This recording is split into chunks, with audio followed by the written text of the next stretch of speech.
I know where I have my glasses, but I did lose my drink. Hold on, there we go. I have some cherry iced tea, which is basically just soda. For some reason they call it iced tea. No, not cherry. Peach, that's the thing. Sometimes good with English, and sometimes I'm not. And the funny part is that there are times where I actually have to, like, think carefully on how to translate back to Swedish again. Because sure, I can just start talking Swedish with my mother and father and stuff, but if I'm gonna just try to talk Swedish, it's like my brain have to, like, okay, let's try to go to Swedish mode, let's go. Alright, we're gonna talk to this box. Scuttling scuttlebutt. That was you on the stage earlier, wasn't it? Why'd you run off like that? Who else would it be? If Snake was in this game, I would be surprised. Wait, who made Snake? Was it? No, it was not Capcom, was it? No, it wasn't. Wait, who...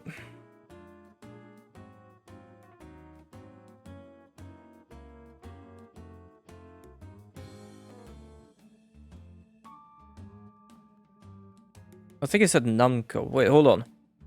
Who made this?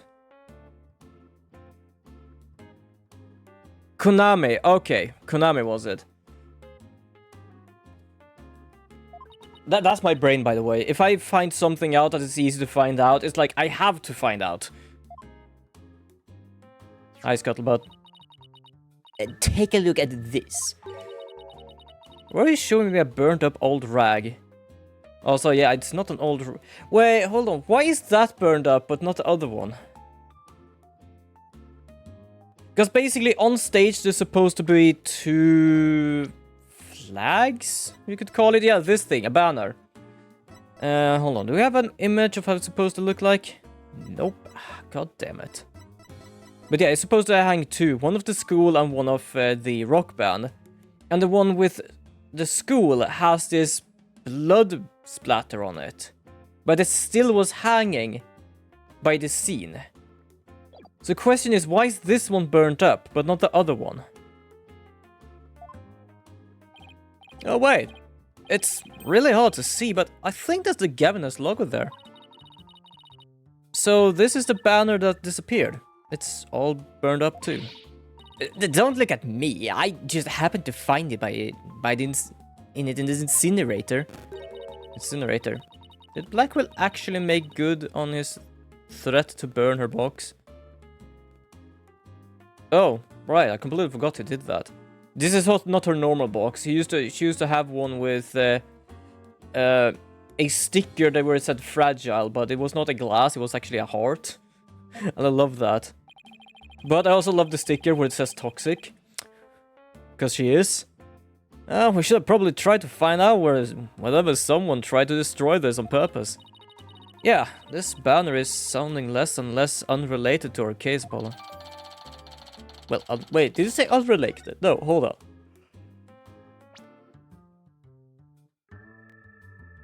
Oh, less and less unrelated. That was such a minus that it was like, wait, which direction are we at now?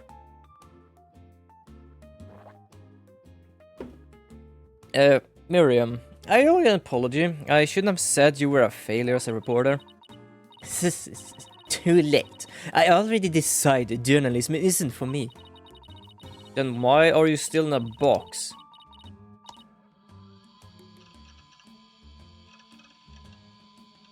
Oh my god.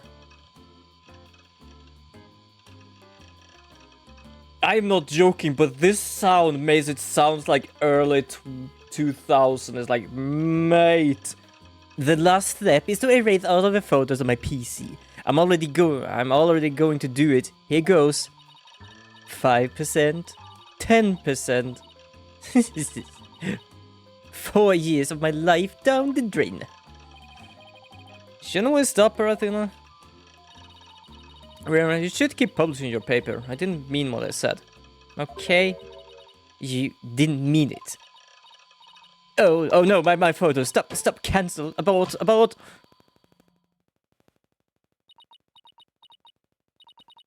Did you stop it in time? Jesus! I do love that for some reason it managed to go from 4, like, just 4% or something to just boom.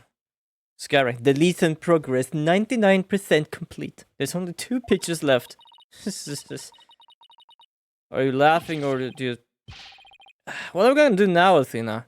You owe it to her to make this right. I know. Jesus. Don't worry, Athena. Miriam.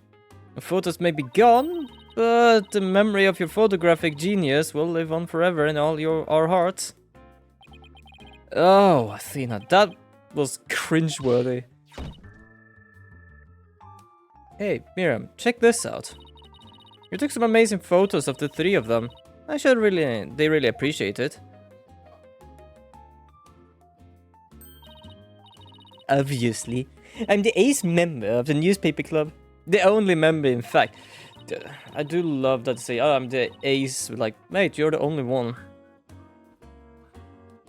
I know this doesn't make up for the photos you lost, but they are your newspaper. But yeah, are your newspapers back? Oh, okay. Apparently we don't need them anymore. There's no rest for the wicked. I plan on pursuing those 3 for as long as I live. Jesus.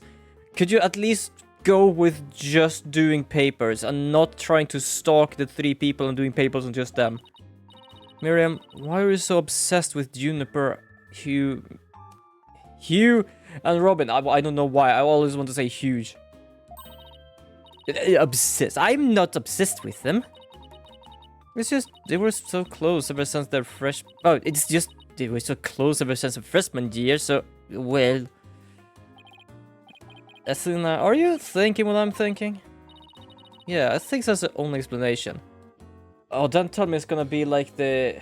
What is the guy... We're playing a Pokemon D&D session, and it's basically this rich kid that wants to go against our rich kid. And for some reason, he started talking about being friends. It's like, wait a second, are you for real? Don't tell me this is gonna be the same thing. Wait a second, you're not thinking what I think you're thinking. We think of something that someone is thinking that might you be thinking. I think. That's exactly what he's thinking, Miriam. You want in on the little trio. Are we gonna... No! Oh! Hi, Miriam.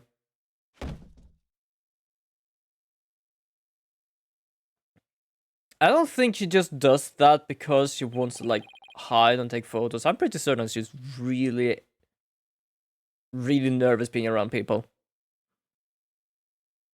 That's one abused laptop. I don't know how to actually make that sound. My laptop won't turn on. Never through my life it would end so soon. A mere 17 years. Now I really feel bad. Oh, I know. Miriam, we have a laptop at our office. We'd be happy to lend it to you. Yeah? You have a laptop I can use. Sure, but on one condition. I want you to ask Uni, Hugh, and Robin if you can hang out with them. What? Like I would ever do that.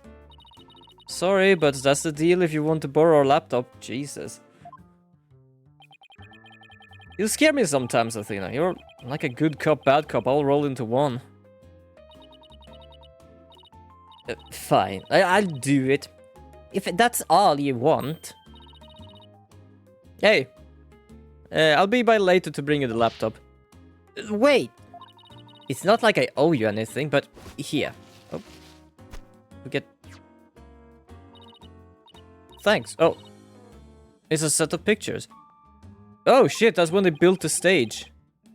They will have Robin, the quote-unquote most masculine male ever.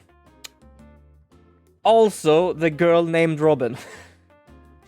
I am not even joking. Oh wait, is that not Hugh back in the background? I do love that though. It does look like a guy. It's meant to look like a guy. The only difference between the guy Robin and the girl Robin is, of course, the braces, which doesn't really do much, but also his hair goes outwards rather than inwards. His bangs only change direction, and that's make him somehow able to look like a girl. We all realized that last time we played this. Because I have played this game long before. Ah, yes. Okay, there we go. Ah, I see. That's the wrong window. Ah, okay. So, to make... Oh, it's made of wood. I thought it was made of paper, so it was see-through. Fair enough. Okay, so what I'm thinking of is that we have this picture here that is set at 7 to 7:10, where it's basically night outside. But she said that this was taken 6 o'clock. And my brain went with, like, I see the backdrop having a moon. And it's like, oh, that probably is the same moon. Like, there is this cloth in the background you can see here, which is basically the moon of the cloth. No, because it's actually the backdrop when they are working with it.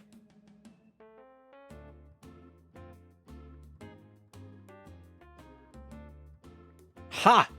We have proof. Well, you sure have an eye for photography. From what I can take out, anyway. It is really good. Like, sure, it's just supposed to be, like, what they are doing. So it doesn't have, like, a specific, oh, I'm gonna have this motive.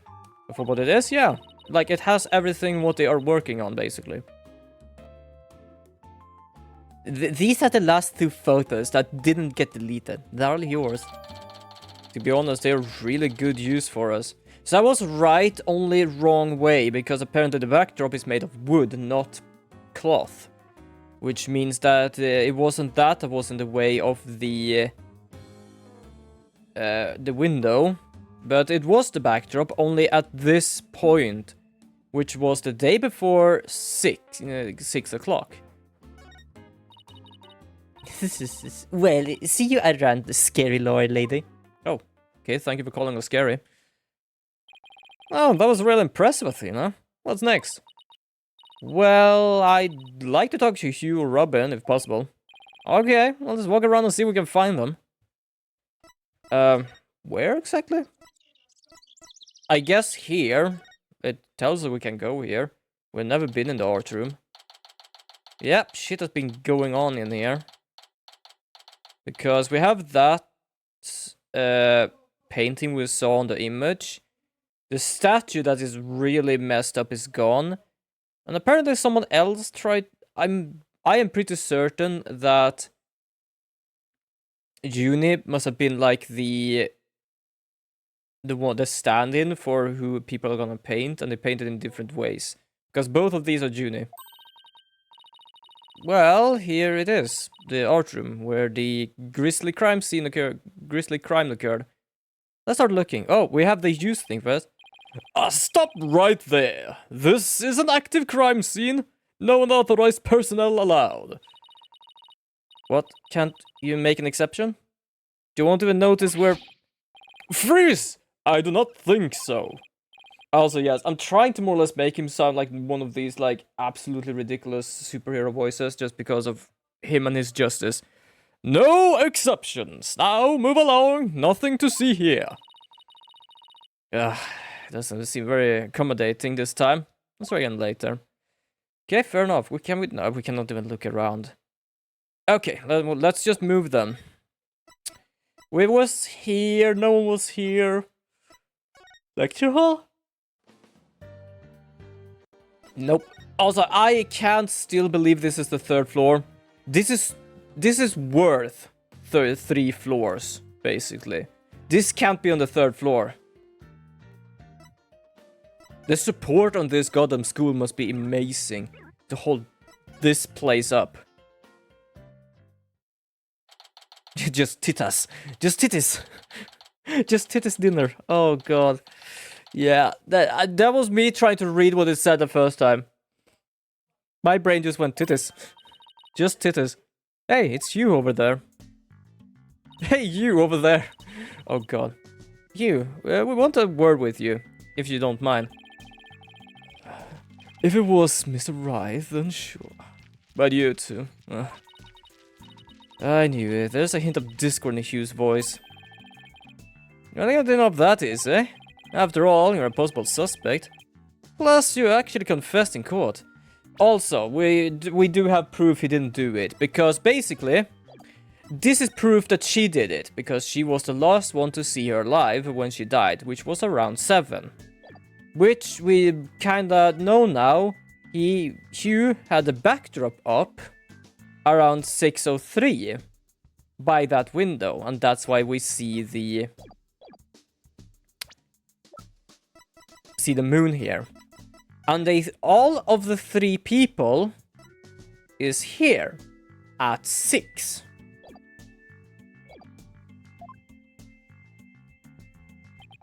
Whatever. So, what do you want from me?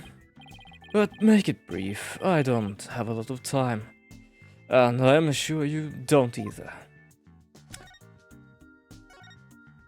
So, about the confession today, you weren't serious about that, were you?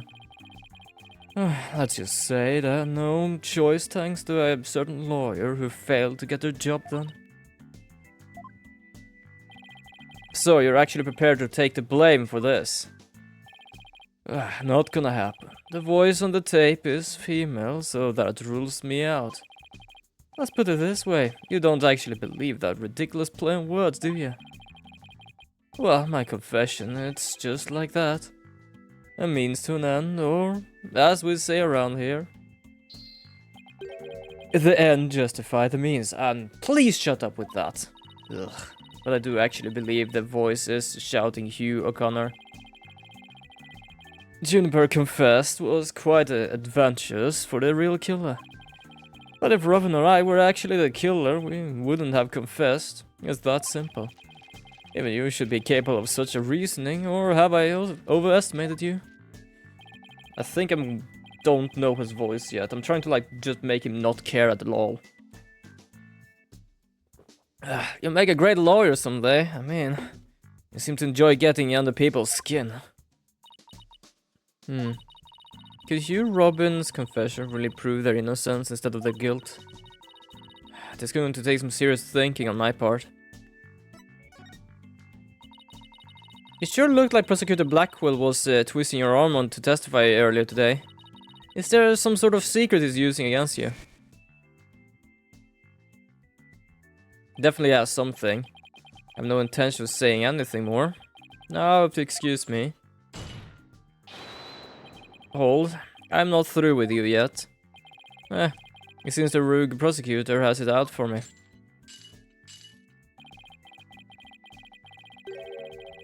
Leave, and we might just discuss you know what.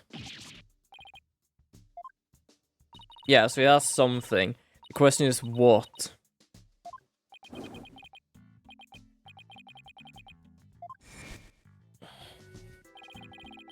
You really are a rank amateur. Even if that were true, you'd think I'd open up to you. He's not denying it. That secret might be causing the discord in his voice. Then again, we have the same problem with Junie and Robin. You're just wasting your time and mine. Next question. Courts planner? About that meeting. On the 23rd. Why did you want to see you? I have no intention of telling you. Well, I'll have to force it out of me any way you can. Professor Mean strikes again. And again, Hugh is in the lower course. But didn't Professor Court used to say that the only good result is the truth?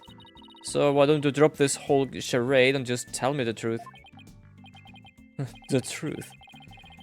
How can you be so sure it will help you to solve this case? The truth isn't necessarily your friend, nor Juniper's for that matter.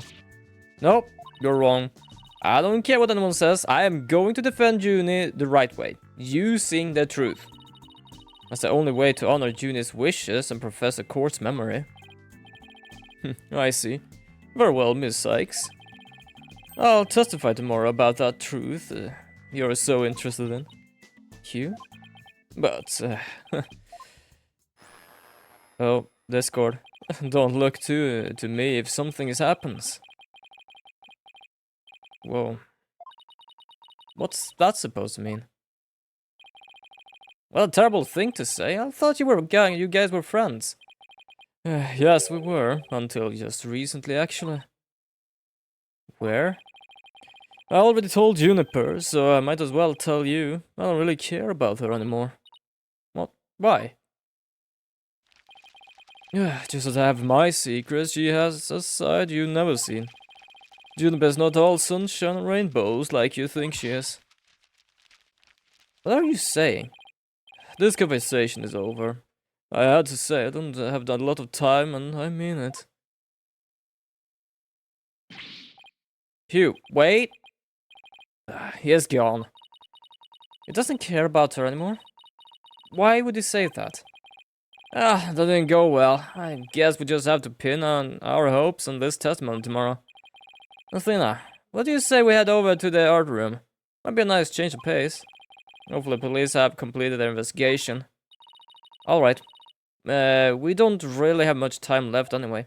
I just realized each time I do voices, I'm using my whole goddamn face because I can feel my eyebrows going up and down depending on what the hell I'm doing. It feels so weird afterwards because I just realized, like, what the hell is my eyebrows doing?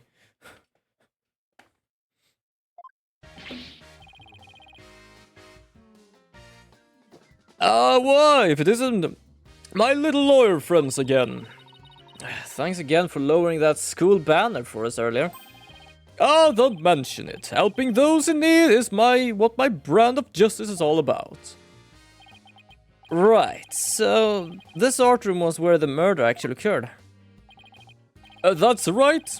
You can't see it with the naked eyes, but there's blood on the floor. That area roped up in the middle of the room marks the spot. The police investigation is done, so if you want to look around, knock yourself out. Well, thank you.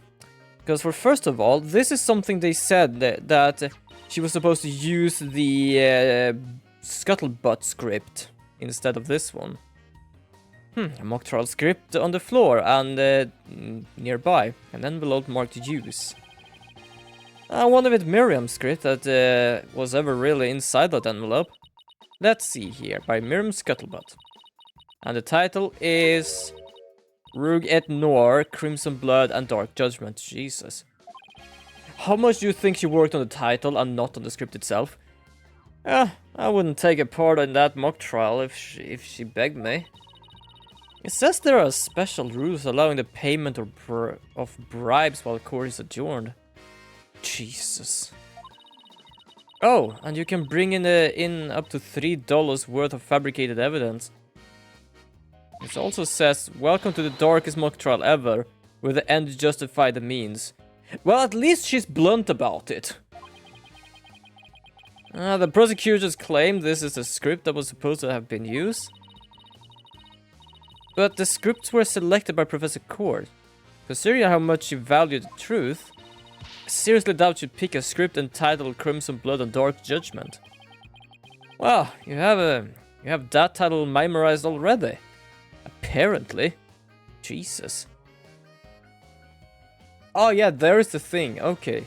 So that is what it is. Hey, it's gone. Remember that strange statue in the skull camera photo?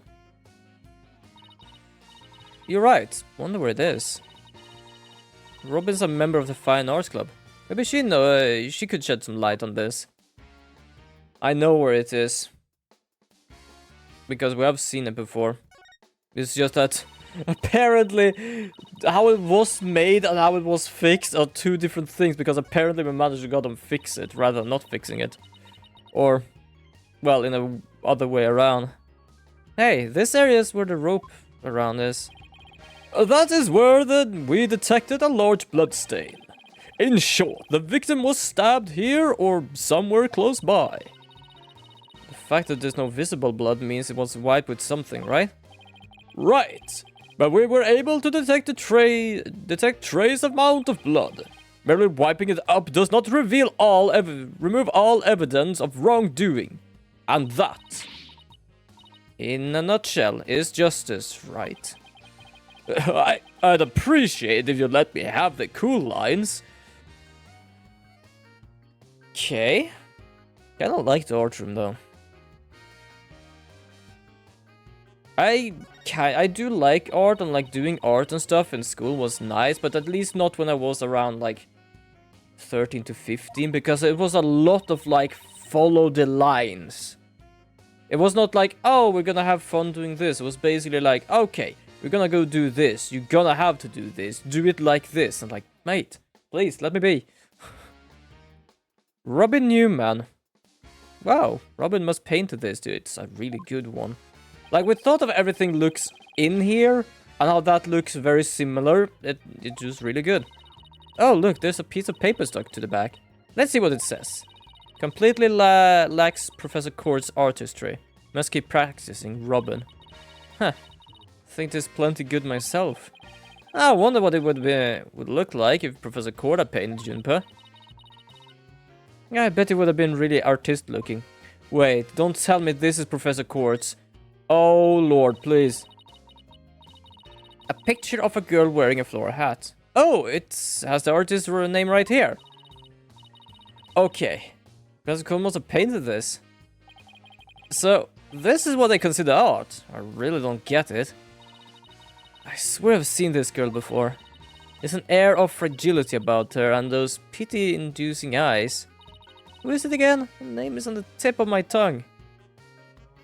Wait, so you're saying that a lifelike portrait is not good enough with of your teacher, which did this? Okay, sure, we thought of the artistry, yes. But I would say the level of detail here is better than this one then. Someone wired a winch. Some wire on the winch. So this is how they reel the banner in and out. There's a nice view of the stage from here. Ah, Prosecutor Gavin is still standing in front of that broken statue. So it really wasn't you, Apollo. Don't worry, you can tell me. I won't tell anyone. Never clear my name unless we catch a real culprit. Have I checked everything in here that is of importance? Well, this thing seems to be like on the ground. Isn't that a mock trial script? Actually, there's a whole bunch of them there. Let's see, looks like everyone from the judge court submitted one. The victim Constance Court was the Fine Arts Club advisor, so she probably spent a lot of time up here in addition to her other duties. This isn't where I'd keep a bunch of scripts, but I'd wager how they would wind up here. Poor stressed out overworked Professor Court. I know exactly how that feels. You must, because your desk always looked like a tornado hit it. You're the one to talk, Apollo. Me? How about Mr. Wright? Maybe we should rename the firm Right Stuff All Over the Place Agency. Jesus. Fair enough.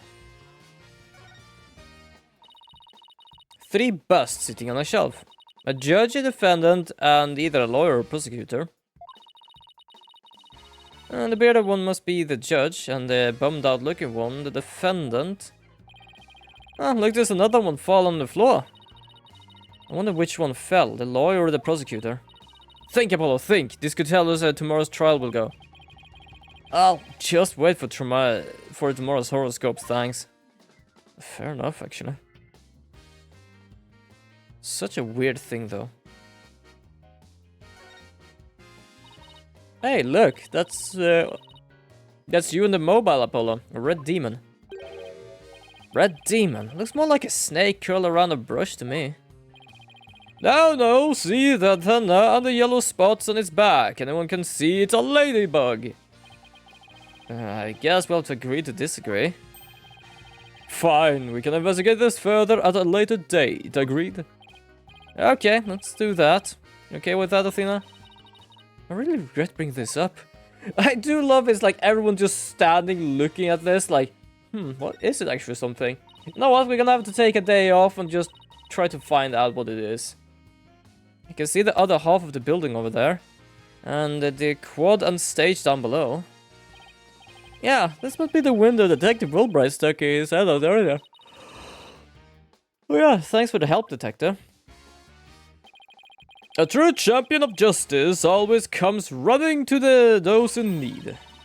Great, then about telling us Professor Blackwell's strategy for tomorrow. Alright, let me think. Well... Oh! Hey, I am not falling for that. Well, you almost did. I think we've checked everything we need to check. Okay, let's just talk to this guy. Find anything new, Detective Fulbright? Good question.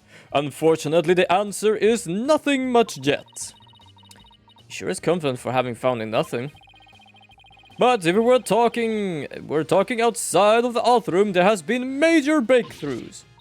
Oh dear, unless I found out what it is, I don't know what I shall do.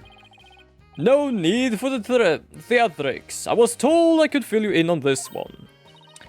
Wow, you saw right through me, Detective. I am impressed. Looking to get arrested for murder via unwarranted flattery, are we? Okay, so what is the breakthrough?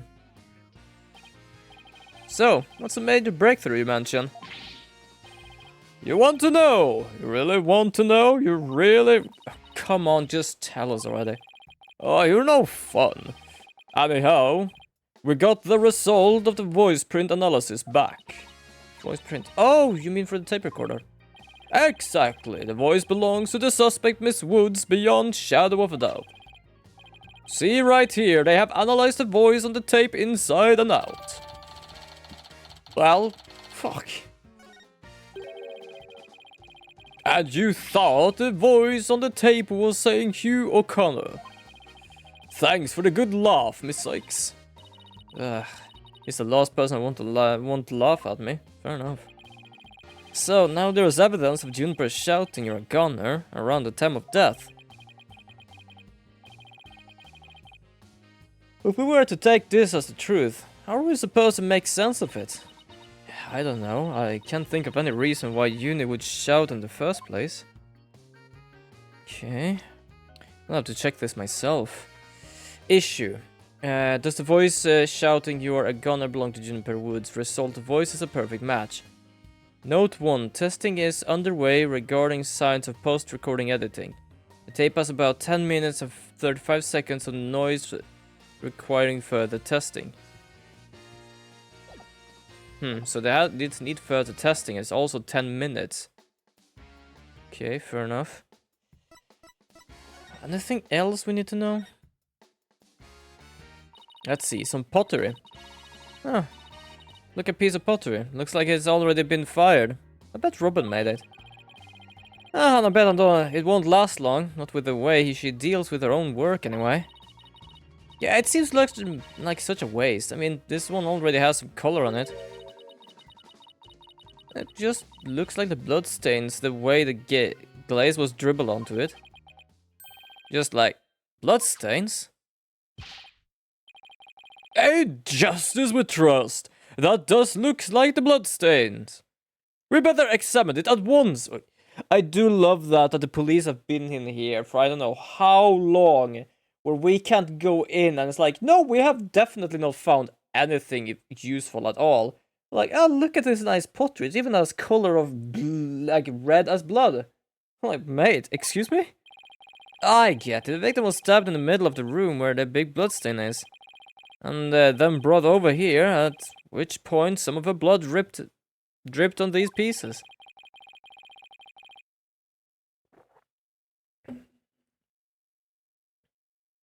That means the body very well could have been dropped out this window. In the mock trial script, the body was dropped onto a mat. Then a ball card was used to move it to the stage. The maintenance area is below the room, and the storehouse there has a mat and a ball card. Fair enough. So, even the moving of the body was carried out just like in the script. The killer sure had a thing for Junie's script. Well, what did you expect? That's why we suspect the defendant in the first place, which we have discussed. Who the hell in the best mind would ever do something like that? Oh, I'm just gonna use my own script as the murder case. Okay, fair enough. Well, you're wrong, and I'm going to prove it in court. I think we're done here. Sort of. It kind of looks like there's a prosecutor badge at the top of this statue. No, but it's not if you look at it really close. Another strange, difficult to understand work of art. Oh look, it has a title. Guilty, guilty, guilty. Huh. Real creative. Art. Either it's too abstract to understand, or as subtle as a sledgehammer. Okay, fair enough, actually. There's a paint palette here. Not surprised there is, considering this is the art room. Oh, look like someone mixed in yellow and red to make orange. I prefer yellow. You, on the other hand, are way too red. What's that supposed to mean? I think this saying that the two of us have to work together to solve this case. Ouch. What if this is Professor Court sending us a message from beyond the grave? Well, I have the blood right next to it. The one with the red and green. Maybe she's implying that you need more delicious greens in your diet. Are you saying Professor Court is watching over our dietary habits from the pearly gates? Don't know, but I don't think actually there's anything else in here, so I think I'm done. Yeah. Okay, yeah, I think I'm done. Probably shouldn't show him this guy anything, to be honest. You know what? Fuck it. No, I'm not gonna show him anything. Let's go maintenance area. Let's just walk around so we can find Robin. Because we needed to talk to Robin as well. Ah, you're still there. Fair enough. Lecture hall? Nope.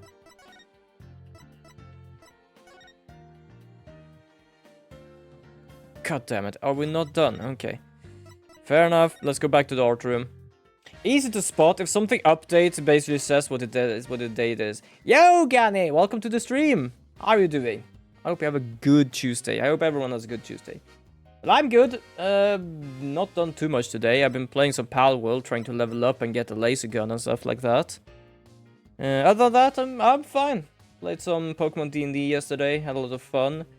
Uncertain how today looks actually with that, because Neon did say that one of his sessions was stopped for today. So it might be that we're gonna have another one today, but who knows. Streaming in an hour.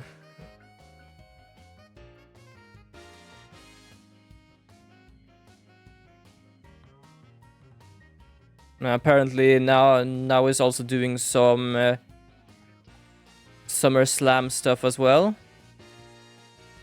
Fair enough. I had a long right day. I did some homework, did some videos, and still not done. But besides that, I'm good. Fair enough. What am I looking for? Here we go. D&D. Calendar. Afternoon. Fair enough. Well, nothing about that, but I think he said something about that to everyone. Well, it's fun to play, but yesterday Foundry was having issues. Because a lot of things did not update as it was supposed to be. Like, sometimes our people did not move when someone else moved. And sometimes the shadow didn't move and when other moved. It was, like, very strange. Oh, also, we managed to figure something out here. I did say last time that this must be the backdrop. Because I thought the backdrop was made of cloth. And that's why you see the moon here. Apparently, for the first of all, the backdrop is at one room to the side, so it was not able to be like that. And as we discussed, it says 7 o'clock. But we managed to get this from Miriam. That up there is the backdrop, just outside of the art room window at 6:01.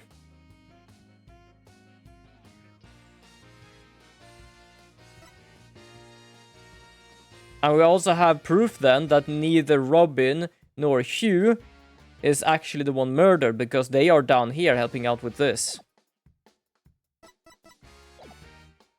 So right now I'm just trying to figure out what I'm supposed to give this guy. I'm just gonna skip this because I don't care whenever I fail to show him anything. This one? No. There's something I am missing, but I don't know what. Okay, I'm kind of believing I'm not supposed to show him anything. Because, to be honest, why would we want to show him anything? Okay, what exact... Oh, wait, hold on. Clock. We completely forgot to check the clock. Yeah, this is the clock that created that major problem for Junie. Let's take a closer look. Don't waste your time. I have checked it and it's 100% accurate. Ooh, pretty obvious, but have you tried your badge? Why would we need to show him the badge? We are allowed in here now, to be honest. We were not allowed before, but now the police is not here, and apparently they did miss blood. I don't know how the police work in this game, but you see the pottery back there? Apparently some of that might be bloodstains. Of course, I am sure. I compare it to my own watch. Detective Fulbright, did you notice that your watch has stopped? Well, he showed you his badge. Fair enough, actually. Oh my god, I don't know how many brain cells are in your head, but I'm pretty certain they're trying to find each other. And I think they have done that for at least 3 years. Oh, this is unacceptable. We obviously can't rely on him. Let's take a look ourselves. Let's see. Wait a second. It's ahead by 1 hour. Well, detective.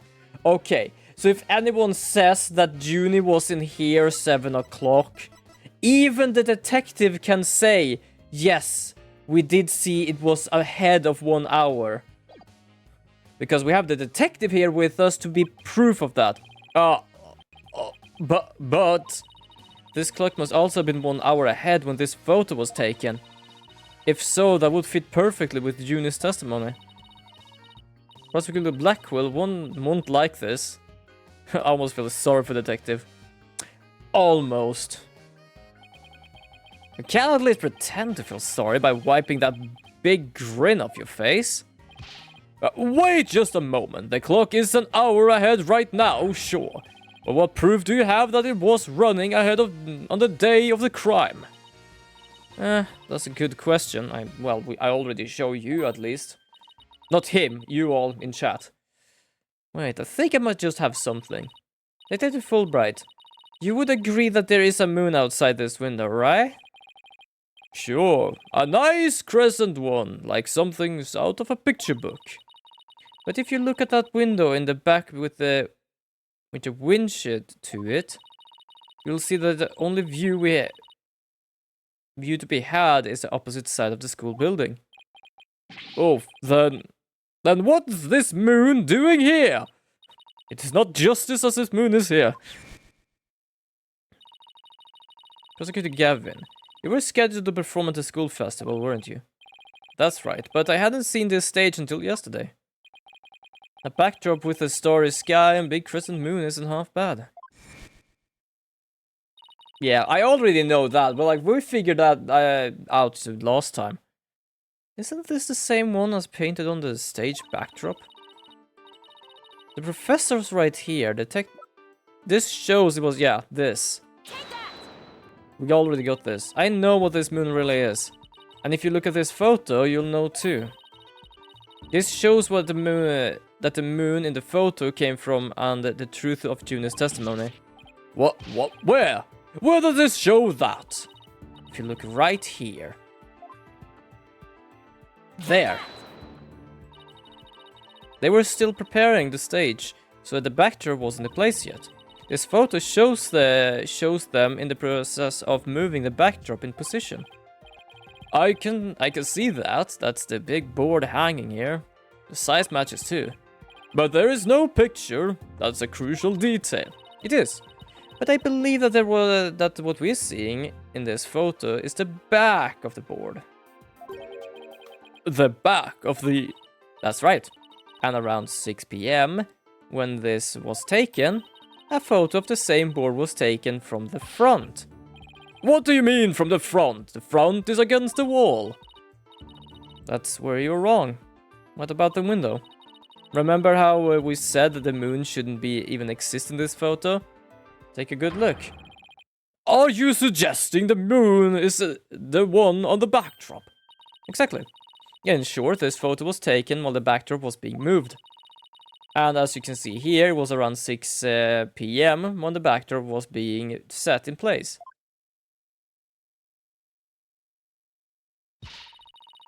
So the art room clock was running faster, at least as far back as the day of the murder.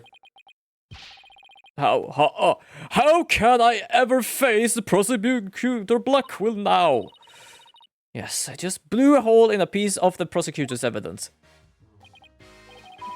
Well, I think we'll examine pretty much everything we can. By the way, did Prosecutor Blackwell happen to tell you anything about tomorrow's trial? In justice we trust. It's no use trying to pry more information out of me. Having just learned that the clock had been 1 hour fast, means we're back to square one concerning the suspect's actions that day. I wonder what the main argument will be about now. How the body was moved would be my guess, but Prosecutor Blackwell got his own plans. Oh, does he now? Detective Fulbright? Try as you might, I won't say another word about the investigation.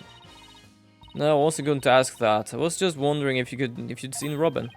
Oh, you mean Miss Robin Newman? She was just here a moment ago, and she mumbled something about watching video in the lecture hall. Video? What video? Ah, thanks, detective. Nothing. I think we should go and stop by the lecture hall. Right, let's go. Well, goodbye, detective. Wonderful to basically kick your ass. I still love that the only thing different between male Robin and female Robin is the bangs.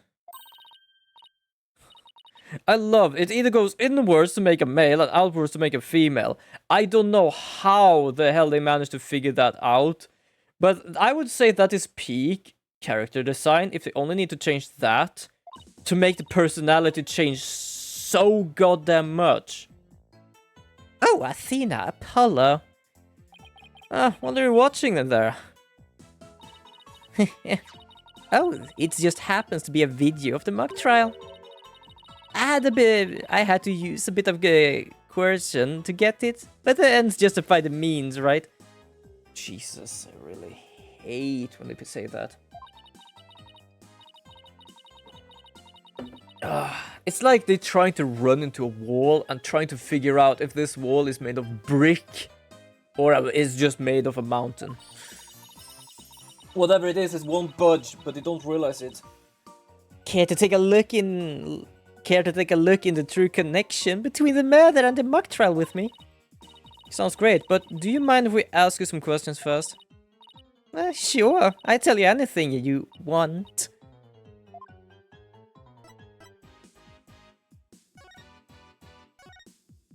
But I do love that when she actually changed to her normal self, how it basically just confused every single one in chat. I love that. I knew about it, that's why I tried to keep it a secret, especially when... Who was it? I think it was Maestro that said something about, like, it being a dude that likes to dress up in girl clothing. Which is extremely close, other than that she is a girl. About your confession today, why'd you do it? Because Juniper hasn't done anything wrong. I had to stop the trial by any means possible. Right, the ends justify the means, so you're a follower of Professor Means too. Professor Means is a wonderful teacher, as was Professor Court. I like them both. I'm not gonna try to spell. I don't know if she's trying to make it longer or if she's actually trying to spell it, but I'm not gonna try to spell it. It's gonna be weird for me. But what with the style of justice? You run the risk of breaking the law. Well, I'm prepared to quit school because of this case. What? Why? I want to be an artist. That's what I really want, man. But no, my parents forced me to study to be a prosecutor. But if the trial went south, you would have to drop out and give up on being a prosecutor. That's what you're really after, isn't it? Mm-hmm. Talk about someone who literally changes at the bat of an eyelash. Really? I guess she'd been dealing with a lot of her own problems too. That totally makes sense. Yeah, I suppose, but that doesn't make what she did right.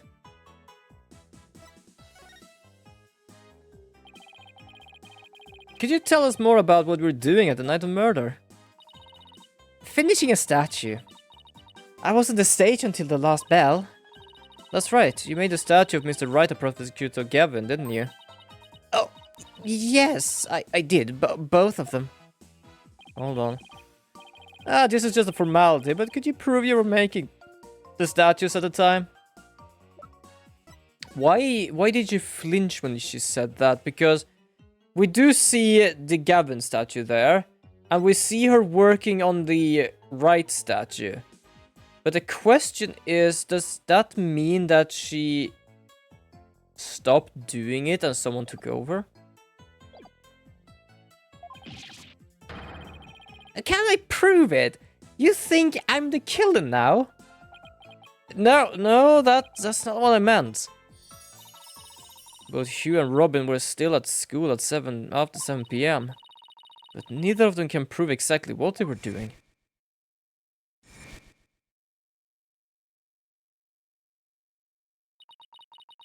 Could one of them really have murdered Professor Court? Have there been any problems now that everyone knows you're a girl? Yo, Bromine, welcome to the stream. Yes, Chad Waffle and Hearts. And you're really coozing up now. But how are you doing? I hope you have a wonderful Tuesday. Also, Bromine, were you here last week when we played this game? I'm trying to remember who was here when we met Robin for the second time.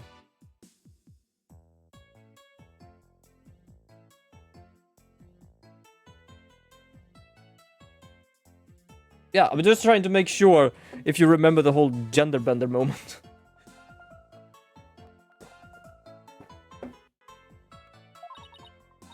I do love that moment confused the whole goddamn chat. No worries there. I discussed the matter with Professor Court some time ago. I told her I wanted to let everyone know I was really a girl. And just today I found out that she spoke with the school administrator on my behalf. Well, they must really like you. Yeah, I remember. Yeah. The funny part is I knew about that moment and I tried to keep it a secret the best I could. I know, right? But now I can finally be myself here at school. I don't have to hide the fact that I love girly clothes. And still you're wearing that. Which for some reason, just because of the way she moves, it still looks girly for some reason. Wait, I can't check that now, because they have changed the image to the girl one here. But my thought is like, was her sweater more closed when she was a guy? I'm trying to figure out if there's anything more, because for some reason everything became more girly here. And the only thing that technically changed was she doesn't have the strap on her. And the bangs goes outwards. Which, as I said before, it's peak character design to be able to make 180 by only doing 2 different things. That's why, Athena, I simply must have this and this by any means possible. What? But this is evidence we need for the trial. Sorry, but no can do. Oh, don't be a party pooper, Athena. Come on, please. Pretty please.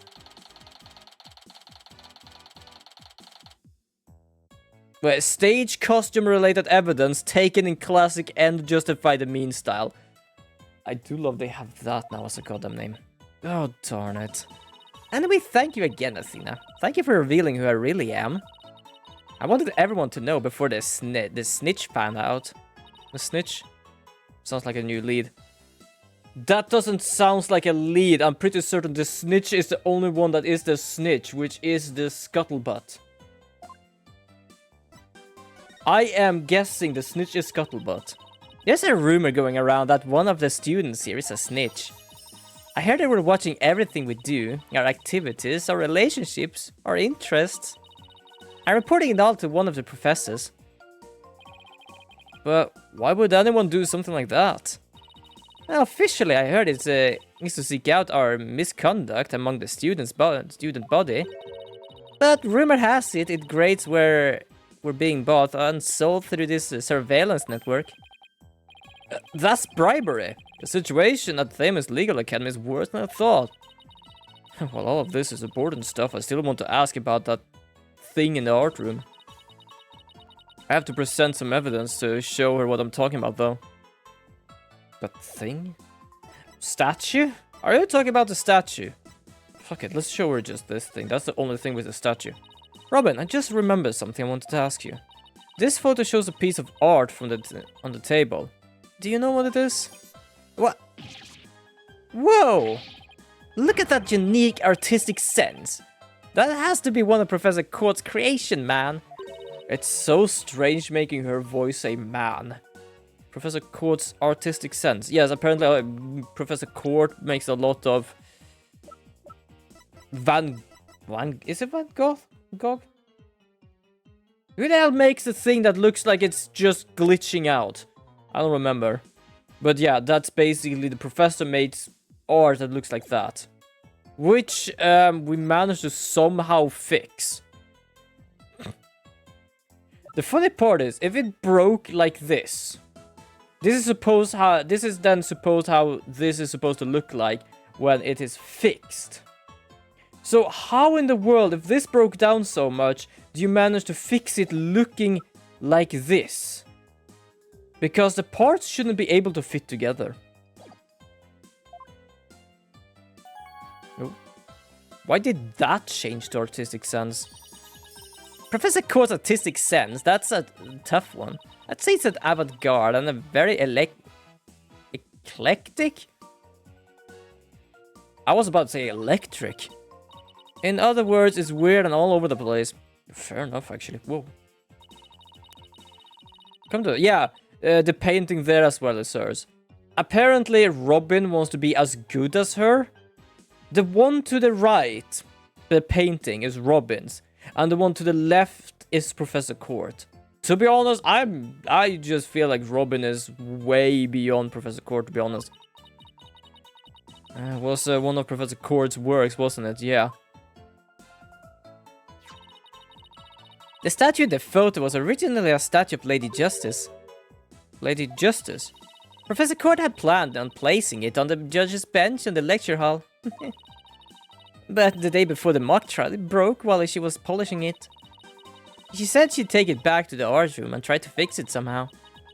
So this is the statue in its proper state. You bet. Just look at that wild silhouette. Wow, it's so cute. Well, to be fair, some people think very odd things are cute, so I'm not gonna say anything. I don't get it. Do you have to be an artist to appreciate stuff like this? Kinda, like, it looks okay in a sense, but I cannot really say I like it, personally. Because it's way too weird, it's like, it doesn't make sense for me. Athena. Lady Justice you put back together on the stage? Oh right, I didn't realize before, but because of it was in pieces. But before it was smashed, maybe it didn't look like Lady Justice, but more like it does in the photo. But what in the world was it doing on the stage? Well, we have managed to update this thing. Well, I think it about covers it. No, the video. We have not watched the video yet. Okay, then how about we watch the mock trial video with me? What do you say? Sure, sounds good to me. So how do you want to watch it? All classroom desks at this school have their own built-in computer, you know. Wow, this place is definitely a lot cushier than I thought. Kinda dig that though. I know you guys are in a hurry, so I'll just fast forward to the important parts. Let's start with the professor's pre-trial speech. Okay, so here we have 10. Good morning. I would like to start by thanking you for coming here today. Oh, that sounds like Professor Means. The mock trial, the crown jewel event of the school festival, will begin shortly. Is the camera like this the whole time? Yeah, it's in a fixed position in front of the stage. When I was a student, I too would hardly wait for this day to come. How come the teacher's speeches always make me so sleepy? Let's just skip to the end of this speech. Oh, hi, Junie. Now, let the mock trial begin. Hey, what's the deal here? Why is Junie so large in this shot? Looks like she's just cut right in front of the camera. Juniper's also in charge of the audio. Even though she was already playing a part in the mock trial itself, she was basically everything. Jesus. She had to do it to keep the script detail secret. She was all over the place that day. Okay, so we have the screen, the defense, the prosecutor, and the audio room. When she wasn't in the trial, she was in the audio control room dealing with the music. Oh, so this is what the lecture hall looks like. Looks like there's a judge bench back by the screen and the witness stand up front. What about those balconies with the professors' names on them? So Professor Court was supposed to be there, and Professor Means was supposed to be there. Those are the faculty seats. Professor Means and Professor Court were in charge of scoring the mock trial. Who set up the camera then? Because I'm pretty certain we couldn't see shit. Okay, let's fast forward this a bit.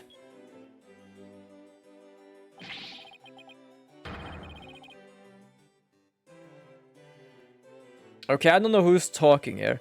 And that's why the defendant is definitely guilty. I think it is Newman. Oh, that was me. Could you tell? A frail code used her bare hands to stab a professor with an arrow. I don't think so. You read that line in the mock trial, Apollo, but you made it sound kind of weird. Cut me some slack. It was my first time reading that script. I think Juniper are going to speak next. I didn't do it. I had suffered a breakdown and pretty much lost it. It's true I shouted you're a gunner, but I didn't mean it. Wow, what emotional performance. She'd put a real actress to shame. Wait, hold on. She said that she's a gunner here. Okay, so it's true I shouted you're a gunner, but I didn't mean it. She said it 32 minutes after.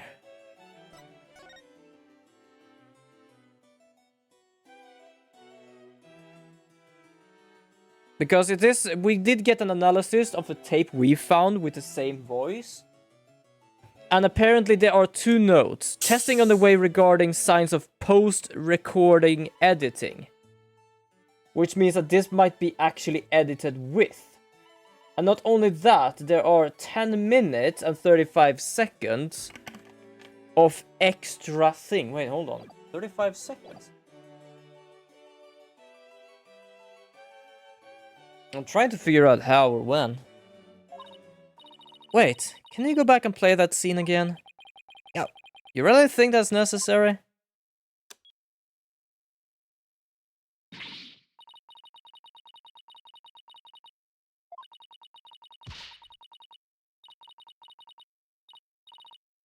Stop. Did you hear that? I think you're onto something. Let's play that last part again. I don't follow. What are you guys so excited about? I think this piece of evidence should explain it. Yeah, we know exactly. This thing. I'm sure you remember this. It contains a female voice shouting a violent threat. I'll play it for you. The voices and performances sound so similar, but I can't believe this is happening. It's just a possibility, but what if the voice on this tape is really recording? one made from the mock trial video, then that means this evidence was fabricated. Well, hell's to a bollocks then.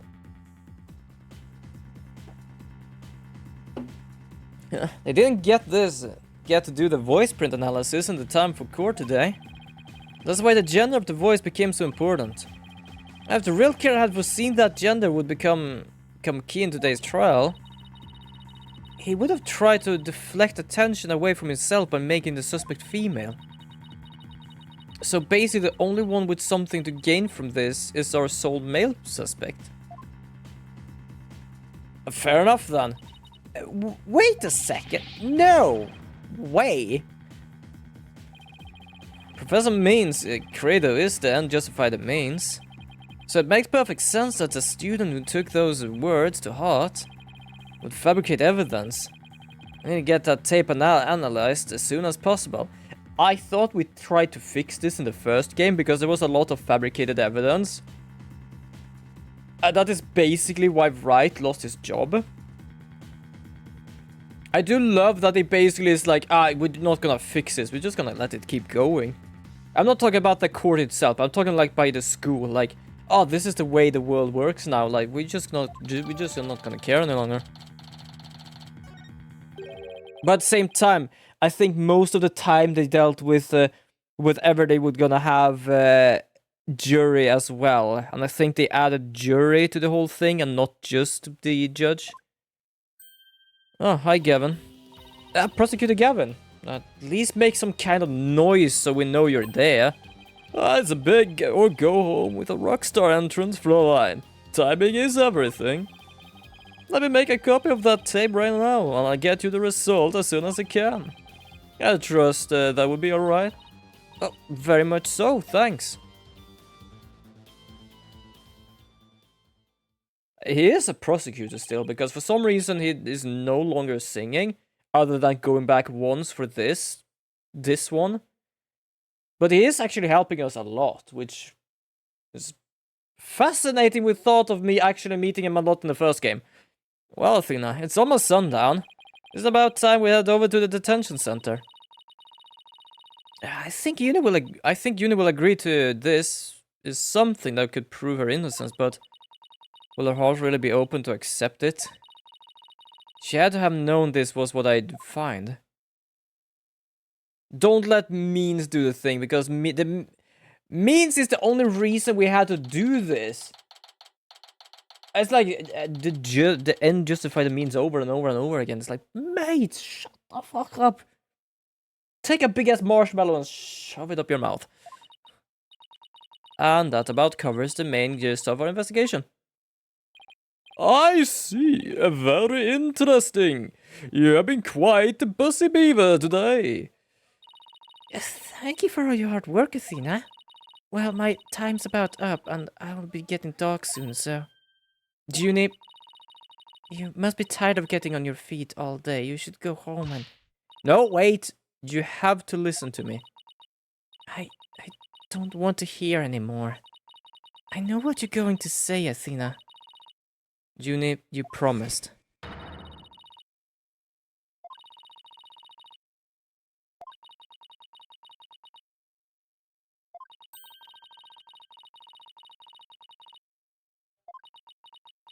Fair enough. She didn't accept of actually accepting us as a lawyer, but she did accept us to actually be here. Or at least listen to it. So please just listen to what I have to say. Once you've heard me out, I'll let you decide what to do.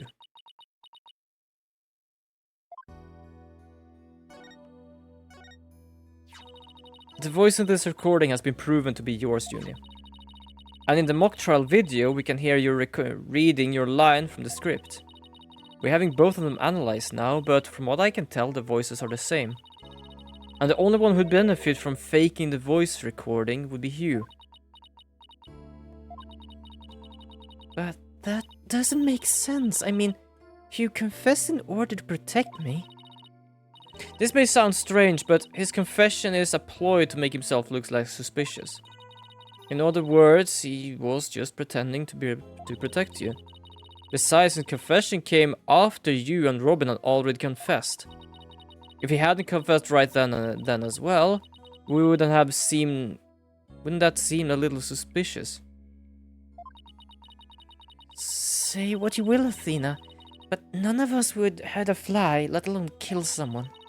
She is a gifted student. He gets outstanding grades and never causes trouble. Mate, you're lying.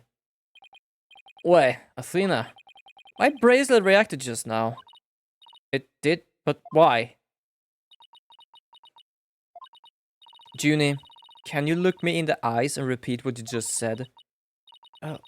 None of us would hurt a fly, let alone kill someone.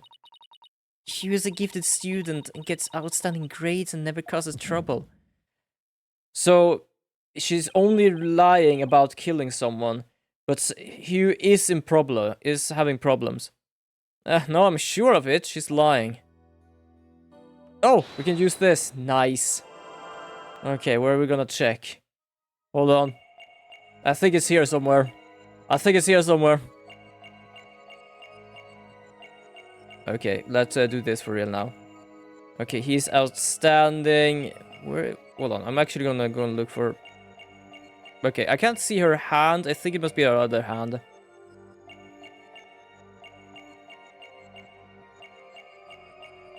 Apparently not. Is it a flower? There is something that has to move. Hugh is a gifted student. He gets outstanding grades and never cause trouble.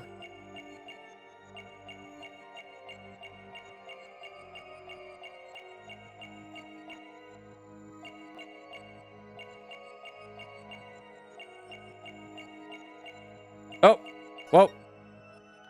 Do you know what's very weird about this? I was looking over here as a joke. And apparently it is here. Okay, fair enough. The game knows exactly what I tried to do, and apparently allowed me. Can you just imagine Apollo staring at his chest right now, trying to find when this thing started to move? Gotcha. Juniper, you started coughing when you're under stress. You can't hide it from no matter how hard you try. When you said and never causes trouble, cough escape and you made your scoff flutter. As for why you were stressed, it's because you were lying.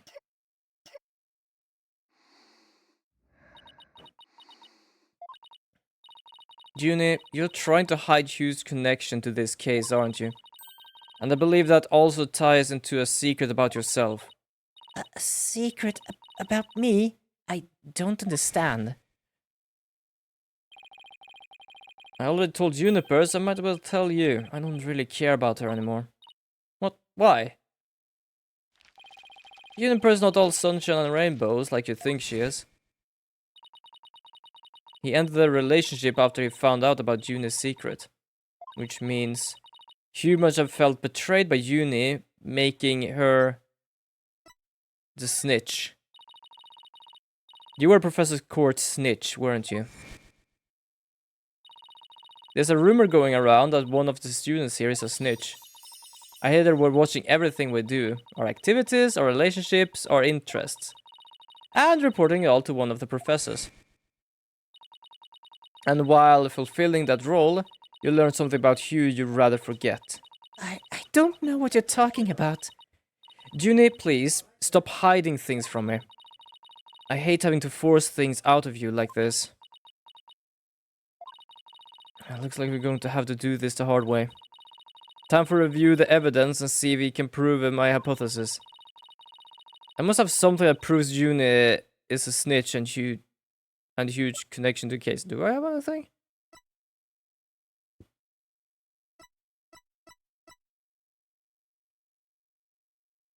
This?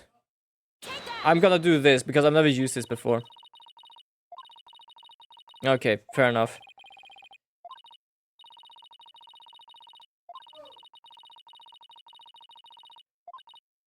Okay, oh my god. Okay, what is it then? Routine report. Need to speak with a... Oh, routine report. Right here in Professor Court's planner, it says routine report. I believe this means to mean when the snitch would report into Professor Court. I also believe Professor Court planned to meet Hugh in private based on the snitch info. And from their meeting, Hugh must be put 2 and 2 together and figured out your secret. So you see, it all makes sense only if you're the snitch, Juni.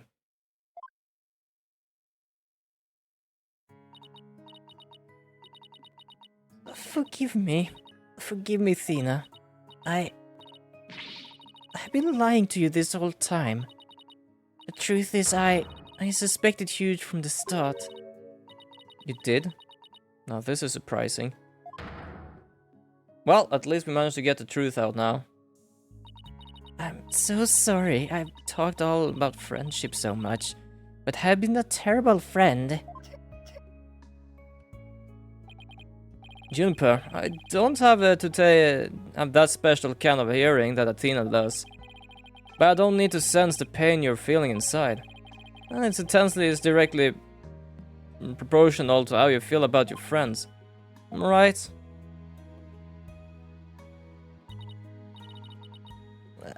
Apollo?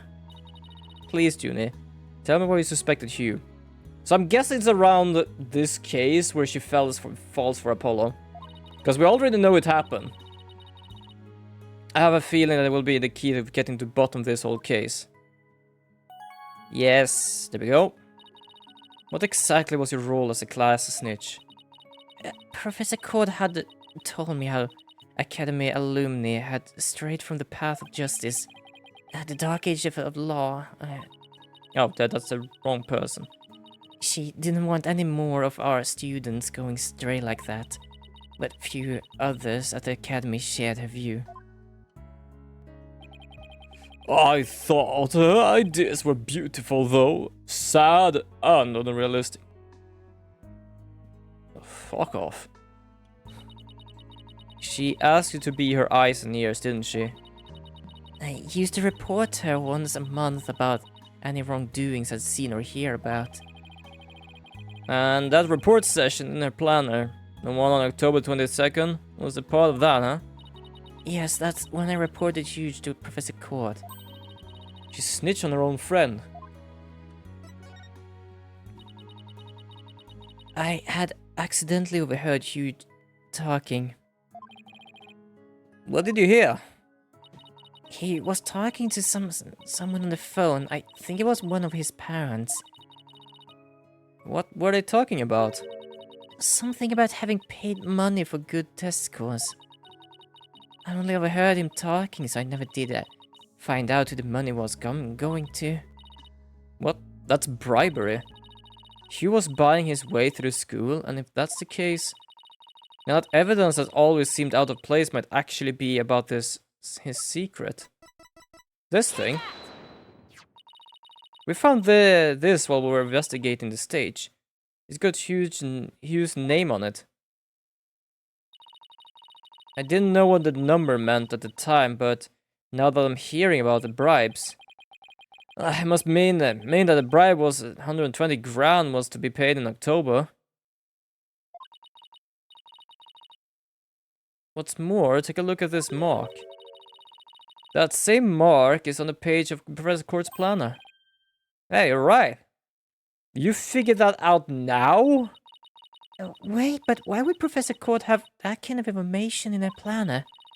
You don't really think the person who was taking the bribe money was... It's just a possibility at this point, but it may indeed have been Professor Court. But... that is impossible. She'd been the last person I have ever suspected accepting bribes. Like I said, it's just a possibility, but a rather good one. That depends on how many of those planners does exist. Actually, hold on. Where did we find that page? Fuck, I forgot. Where did we find that page? Was it on the stage? It's not your fault, Juni. Anybody would have suspected you if they knew what you knew. No, I don't believe that alone would drive him to murder. There's another reason why I suspect you. You got to be kidding me. There's another reason? Apparently his cold goddamn personality. I saw you around 7 p.m. the day before the mock trial. Oh, so she's finally ready to talk about that, huh? When I saw him, his... Oh, Zena. Junie, are you alright? Just try to relax and tell me what happened. Try to breathe first. I never wanted to see what I did. But I'll have to live with it, won't I? In that hallway, Hugh's hands... His hands were dripping with blood. Oh, hell, okay. I like how they actually have the animated places as well. His hands were dripping with blood. I know that was her voice. I can't really do that voice, even if I have heard it now. But why? What am I going to do? Deep down I know Hugh can't be the killer. But my mind keeps telling me he is, no matter how hard I try to convince myself he isn't. What am I going to do, Hugh?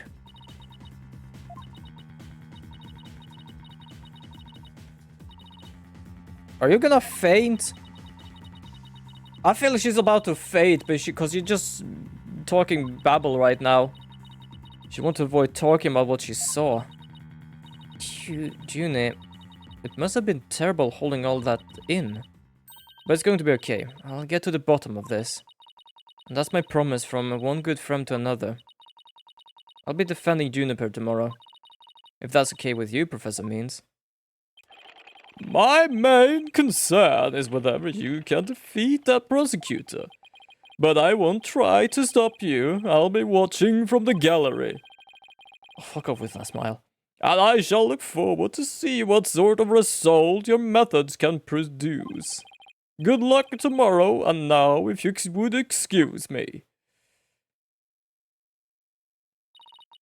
The funny part is, he didn't say anything about hoping I would win. He said good luck, but he hoped to see what my result would be. Tina, I'm sorry, I really mean it. I wish I had trusted you from the start. You have to uncover the truth tomorrow. I know you can do it. Well, don't worry. I already know that the prosecutor's key piece of evidence is a fake. And thanks to you, we figured out the motive too. Let's give this court the best shot, Athena. Let's let tomorrow be the day Juniper walks free. I wouldn't have it any other way. You should be all ready now. What could possibly go wrong this time? Don't fucking say that. Still, there is this strange, uneasy feeling I can't shake. I better be imagining it. No, it's the prosecutor basically breathing down our necks. Either that or it's Eagle. Eagle, Peagle, Smeagol. I will use my spell called a Deagle.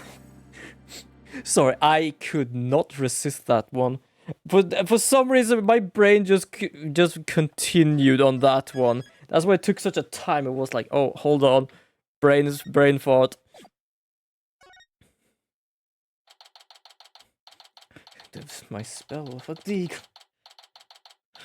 I cast gun, prepare to meet God. I do love that quote. That quote comes from a D&D session someone had, and it is on YouTube, but only seen the short of it. But I don't know why, it's so goddamn brilliant. I cast gun, prepare to meet God. Were able to sleep last night. Oh, I sleep? Yeah, sure, I slept. For a grand total of 0 hours. Only 10 seconds, though. Oh, good morning, you two. Looks like you're ready to put on a real show. But before you do, I have a good luck gift for you. The voice print analysis came back and the results couldn't be more clear. The voice in the mock trial video and the tape recording are one and the same. Which means, in other words, the recording is fabricated. Which means we have shot 2 holes through 2 different evidence now. This one was proof that she was there at 7 PM, which is why she was the murderer. Which this one now proves, and also the detective, where the hell is he? There he is. Also now know that the clock on this one goes 1 hour ahead. Not only that, this voice recording is the same one as in the mock trial. Exactly the same one. So we have now 2 fabricated evidence which he can blow away. It's identified as a fake. Ha! The lab is continuing the study of the tape. So far, they found signs of overdubbing. It's going to take a bit longer to recover the audio that was erased. Who's there? Wait. What the hell is there? Did you see who it was? No, I got a quick look, but they got away. I do love there are 2 guards there, and apparently they're just like, oh, someone's thumping on the door. Ah, fuck it. I think it might have been Hugh. I bet he was eavesdropping. I wonder if he saw our hand. Oh, I'm sure he wasn't the only one just now. But Robin and Boxgirl were listening in too. I'll make sure they don't make a run for it. That's a final gift for you. Okay, all that's left is to reach out the truth. I can't understand why he is here. Because the reason he became a very excellent prosecutor and beat Wright was because Wright had falsified evidence. Which someone gave him. Which basically was his brother. So I can understand why he is in this case. Because this whole case is basically everyone is just fabricating evidence to try and get away. Which is kind of understandable then. Time for my mini courts of steel workout. I'm Apollo Justice and I'm fine. Your turn. I'm Martina Sykes and I'm fine. And I'm Gavin and I'll say goodbye.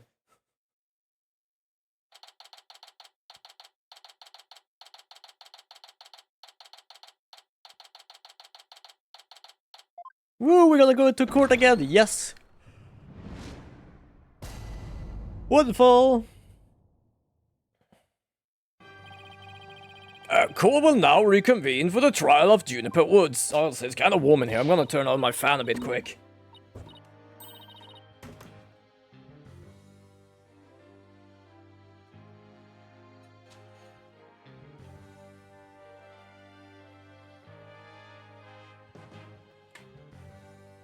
Okay, I just read that from afar without actually reading out loud. The Sykes Brigade. The fuck? The Sykes Brigade is psyched.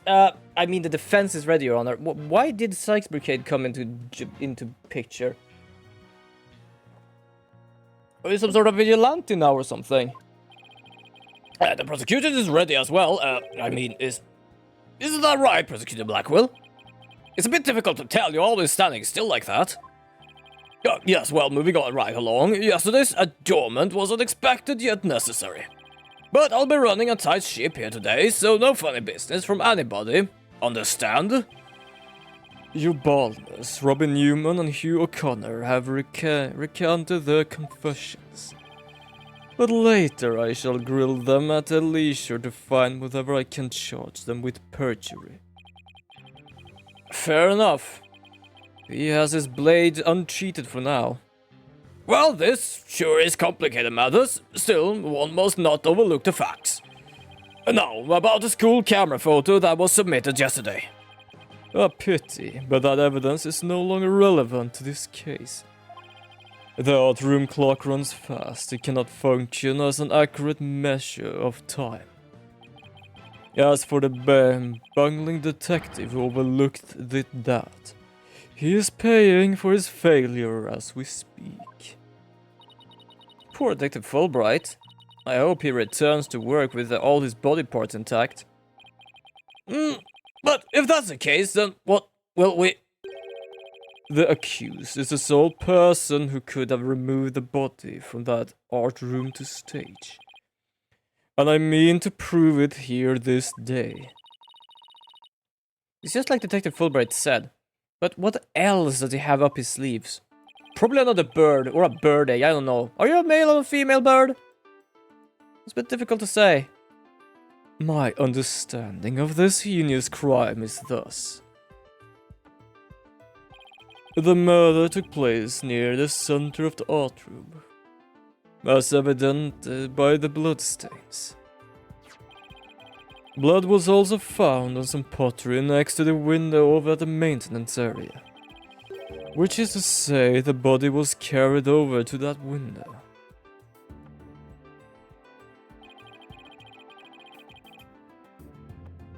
From there, it was dropped down to the maintenance area below.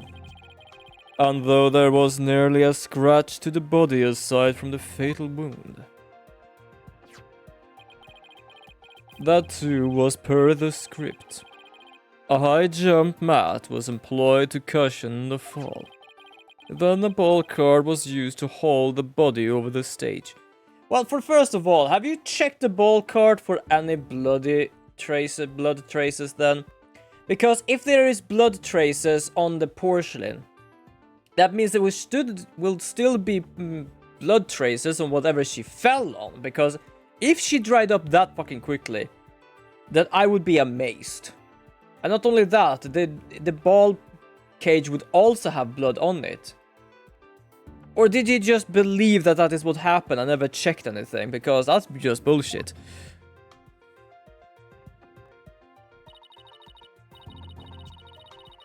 That's not very clever. I mean, it's the same exact body moving scheme as the script. Anyone could have moved the body that way.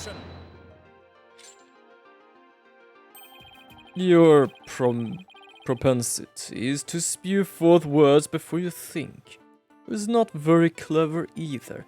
You're the one to talk. You basically just bullshitted your way through that one by saying this is what happened because we found blood. But only on half of what I said. Like, mate. I do wonder what he would actually have to a counter-argument to that. If I were be standing there and basically say, did you find any blood on the mat or the ball cage or ball, whatever it is,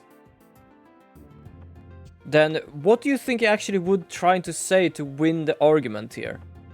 Because personally, I wouldn't be able to find anything he could say to that. Moreover, the prosecutor has witness, which is most unfortunate for you. Witness, it's time for you to come forth. Who? Ah. I was saying Hugh. Who? But for some reason I say Hugh. Wait, did I say Hugh? Fuck. Well, will the witness please state his name and occupation again? Hugh O'Connor. I'm a senior at Themis Legal Academy, and I'm studying to become a lawyer. Yesterday I told that lawyer there that I would testify to the truth. So I intend to cooperate full in today's trial. Happy now, Miss Sykes? What's he up to now? I don't know. He's up to something. The court appreciates your cooperation, Mr. O'Connor. Now, testify, please.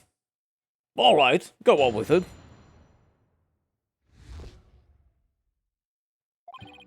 The lecture hall was packed before the mock trial, but the rest of the campus was empty. That's when I saw Juniper drag along behind the stage. I was watching her from a vantage point between the... Ha! Fuck off. Sorry, I had to say that for some reason. But basically, you see the big-ass wall here. Do you see this big-ass wall? He says it was over here. That's why I reacted like that, because my brain was basically like, oh, there's a wall there, please just shut up. I was watching her from a vantage point between the stage and the maintenance area. She was heading towards me, so I assumed she was on her way to the maintenance area. I didn't have time to stand around and see what she did after that. I already have something for this. Or maybe you thought I was going to bring up something else entirely against your client. Mate, I already have you locked on right now. He's coming straight at us today, using any means possible. To protect the student who had climbed high up when setting up the stage. A mat was brought to the stage from the storeroom. Our client is a student council president. What's wrong with her taking upon it herself to put the mat away after she used it?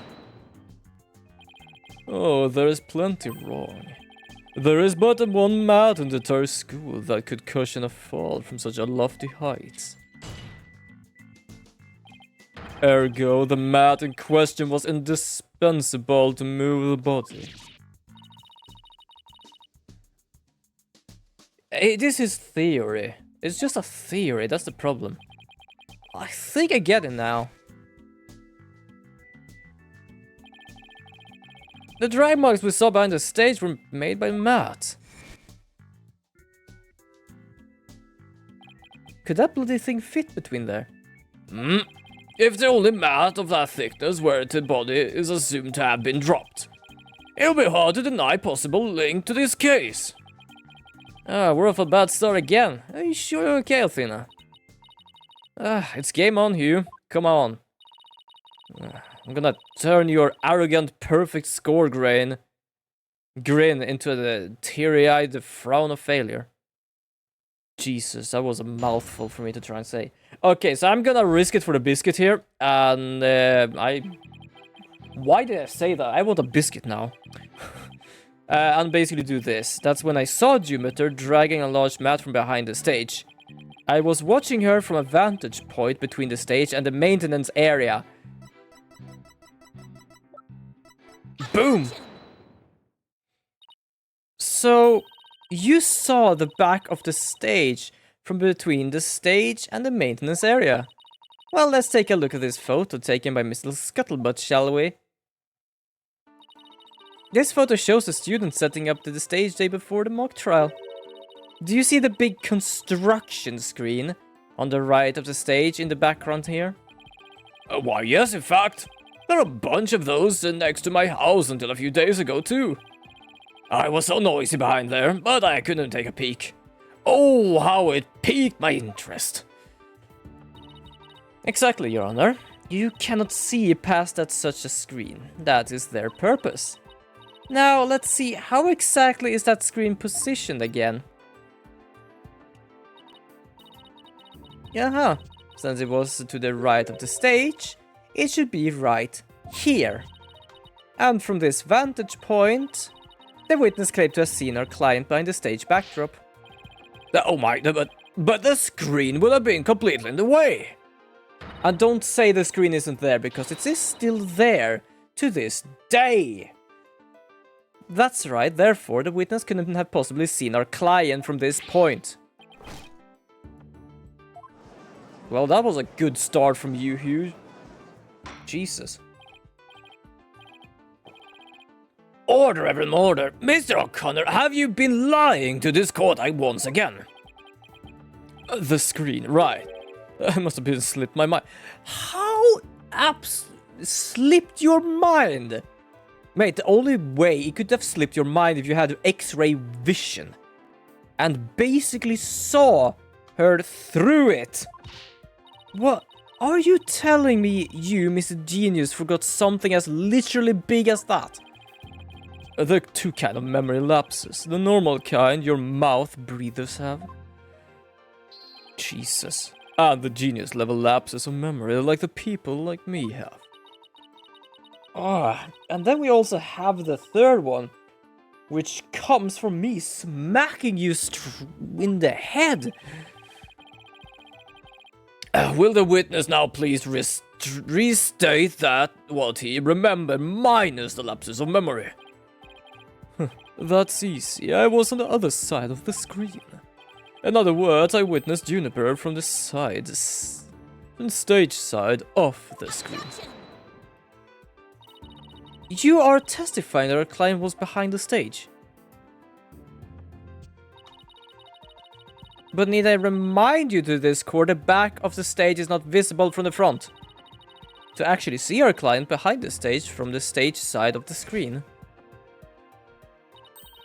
The witness himself would have also been in the same area behind the stage.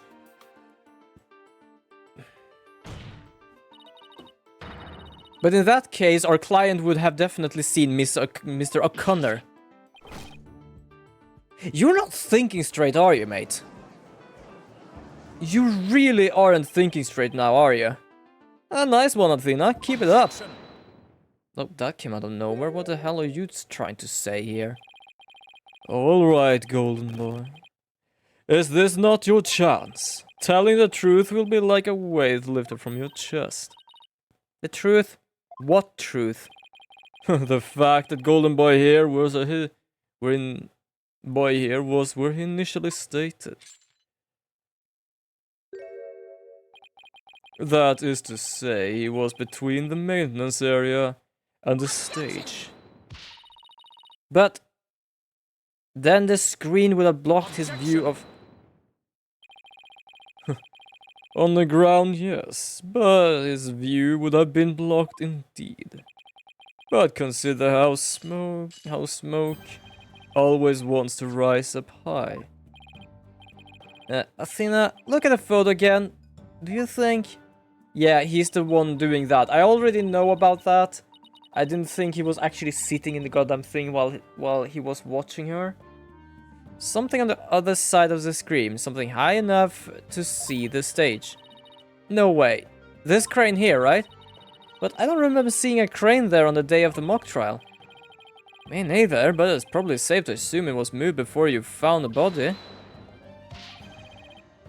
That's far enough, Mr. Prosecutor Blackwell. Remember your promise. I recall making no such promise. It was you who came blabbering to me about keeping quiet in exchange for information. Why does no one want to know about... What? Why doesn't he want anyone to know about him being there? What's all this about a promise? Is this about whatever Blackwell is using against him? And what does it have to do with the crane? Golden Boy did not go up in that crane for fun. He was working part-time as a crane operator within school grounds. What? Do you mean to tell me a high school student was operating a crane? The witness... I object to the prosecutor's last statement. There's no proof I've ever operated a crane. I think there is. Actually, there just might be something that proves you did. What? If this whole part-time job thing is true, I doubt it would be limited to a single day. You were probably working at the same site the previous day too. Is this what you're thinking about, Athena? Yeah, he's in the background there. Yep. As the court can see, this photo captures a crane's operator. And if you look carefully, he bears a definite resemblance to Mr. O'Connor. Are you serious? This is ridiculous. How very interesting. Let's ascertain whether this is as ridiculous as the witness maintains. The defense agrees with the prosecution. Let's bring the facts to light. But that's all very well and good, but just how do you propose to do that? The person in this photo has one really distinguished feature. I'm not 100% sure, but it is at least worth a try. We can clearly identify the person in this photo as the witness by examining his neck. The figure in this photo is wearing a very unique object around his neck. Why, yes, you can see right there. But then, are you saying you mean to... Mr. O'Connor's neck is almost entirely concealed by his tall collar. But that's exactly why I believe this warrant further examinations. Yeah, no, not a chance. That would be blatant violation of my privacy. You are a disgrace of a man. Now start unbuttoning that collar before I hack it off. Yeah, what a big deal. Now let's see your neck. Well, at least she didn't say take off the clothes.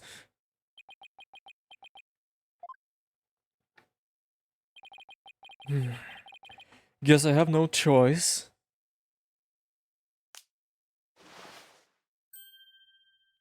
That's the yeah, I think I know what that is. Oh my! So, where did you buy that necklace, if I might ask? I didn't buy it. It's handmade and there is only one like it in the world. Well, it sure looks like the neckband in the photo. Should you have the photo analyzed? You are one irritating lady. Fine. I love you says lady. They're technically the same age. I admit it. I work part-time construction job, and that has nothing to do with our school. Operating heavy equipment's no big deal for a guy who can parallel perk one-handed. Park? Why did I read that as perk? Well, never expected one of my jobs would take me into my own school. But, well, you factor in all of the required tests and apprenticeships period. And wouldn't you have to be at least 20 to have a license for operating a crane? About that, you see, I'm a genius, so you know. Objection. Let us dispense with this innate charade, golden boy. Oh, don't tell me, he's technically 20 or 21. High school seniors are 19 at most, thus they fail to complete the requirements. But that does not apply to you. Does it, Mr. O'Connor? Why doesn't it apply? He's a senior, so he's around that age, right? Nope.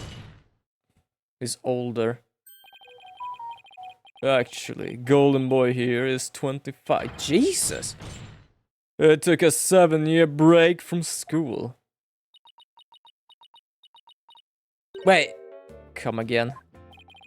Take a gander at official school enrollment documentation. It's all right here. He's 25! Wait, hold on here. Does it actually say he's got an age on this thing? Yeah, it says 18. To be honest, then he's basically just like me. If I shave, I look younger than I am. People are actually shocked whenever I say my age. For example, Miss Valkyrie, I think we started to discuss age for some reason, and she has seen how I look. Because I did stream with a camera before, and I might go back to it now and then, depending on.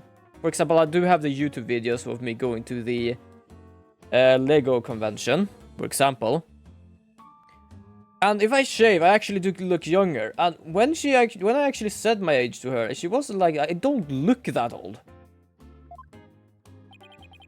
25? You mean it's older than... Yeah, 20... Apparently no one's allowed to speak here, what the fuck? Jesus. A 7-year break, 7 years. I have just one thing to say. There are two kinds of 7-year breaks, the ordinary kind. Oh my fuck. Shut up, please. Objection. I took a break as well, but that was at least not 7 years. But a genius would quickly become a chore for a 7-year break. I think you have that backwards, Athena. Even a genius just makes mistakes. I just happened to make mine only 7 years in a row. Only Hugh could get it away with using only like that. Enough of this jibber-jabber. Suffice to say, the witness was up in the crane when he saw the accused dragging them out. The accused readied all she needed to move the body immediately prior to doing so. But that much is clear. I see no deliberate the matter further. Considering that the body was moved in the same manner as the script, I find the prosecutor Blackwell's claim to be quite persuasive. Something like that. Does the defendant care to dissuade me? As long as a mat was used to move the body, June is going to be under suspicion. Athena, I just thought of something. What was Hughes doing in the crane right before the mock trial? He couldn't have been on the job at the time. I mean, he was waiting for the trial to start. Yeah, why was he in the crane? Wait, you don't think... Your Honor. Yes, besides, could you please stop banging the table? I'm pretty certain we have to, like, repair them with basically every court time. I got it. I got an amazing idea for what it will turn the prosecutor's claim on its head. A little conjecture has never stopped us before. Interesting. Mr. Connor, you were using the crane to... Move the screen, move yourself. Yes, you were flying. I want to play like Superman. Whee! Move the body. The body was just like it was in the script, so it must have been moved like in the script too. At least that's what the prosecution believes. How simplistic, even foolish. That was a pretty strong word, Athena. Are you sure about this? The witness is licensed crane operator, so he could have used it to move the body. Objection. Well, golden boy, care to chime in? I intend to say no more on the matter, that this does not bode well for you. Wait, he's on my side this time? Or is this another trap? It's definitely another trap. Hey, watch it. I could, like, use an arrow and a bow with one handed. Well, that's a crazy level of dexterity. Now we're gonna check his accuracy. How can you actually aim with that thing? I can even drive a crane with one hand. That's easy. But the operating the crane itself is so complex it requires both hands. Now, if I could have the core look at this. Ah, yeah. That's why he actually has his hand in the pocket all the time. He has no need to actually use his hand because it's hurt. So he doesn't just do it because he wants to look cool. His hand is hurt. He can't really use it anyway. Your wish. My hand was injured and required surgery. The reason I kept my hand in my pocket all this time. I have already verified this with the hospital of treatment. Quite a nasty wound, they said. So, how did you hurt it? I see no need to discuss that. It has no relevance to this case. 2 hands are required to operate a complex machinery such as a crane. Wait, so why is he in the crane in the first place then? Oh yeah, I just saw her dragging the mat. You couldn't see it because of the screen. Oh, I was up in the crane. Okay, you used the crane to move the body. I could not have used the crane because I hurt my hand.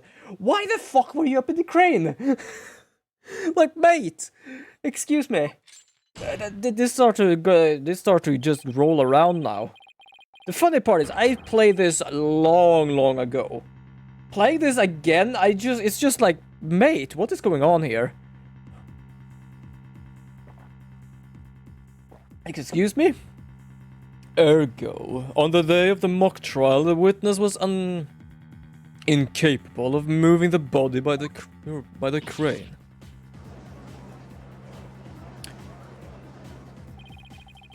I'd planned on moving the crane that night before the mock trial, but then I got injured. Waiting to keep my part-time job a secret, I had to do it just before the mock trial instead.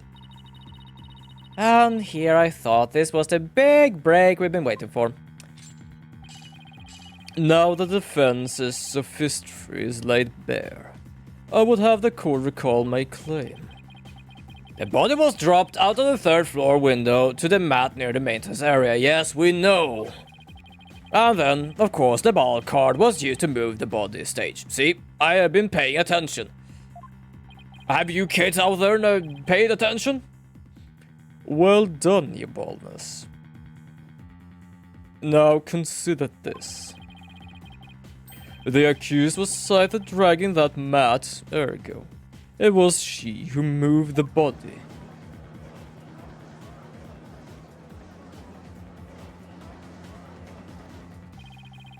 Well, I think you were on the right track, Athena.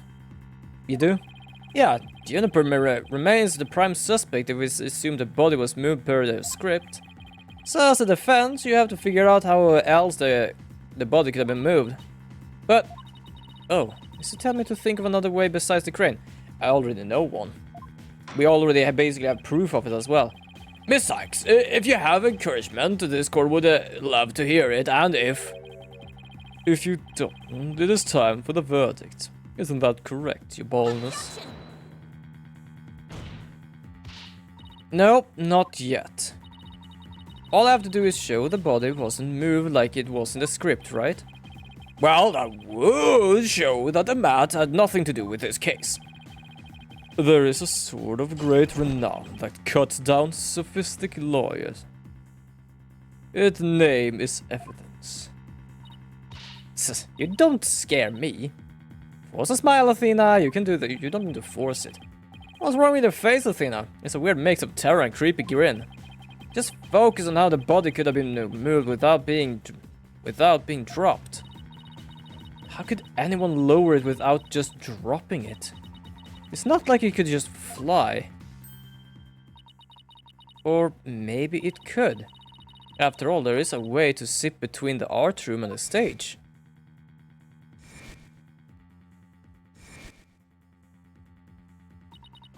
Someone could have easily used that thing. No. Oh yes, of course. Miss Sykes, the court would like to see what you have for us.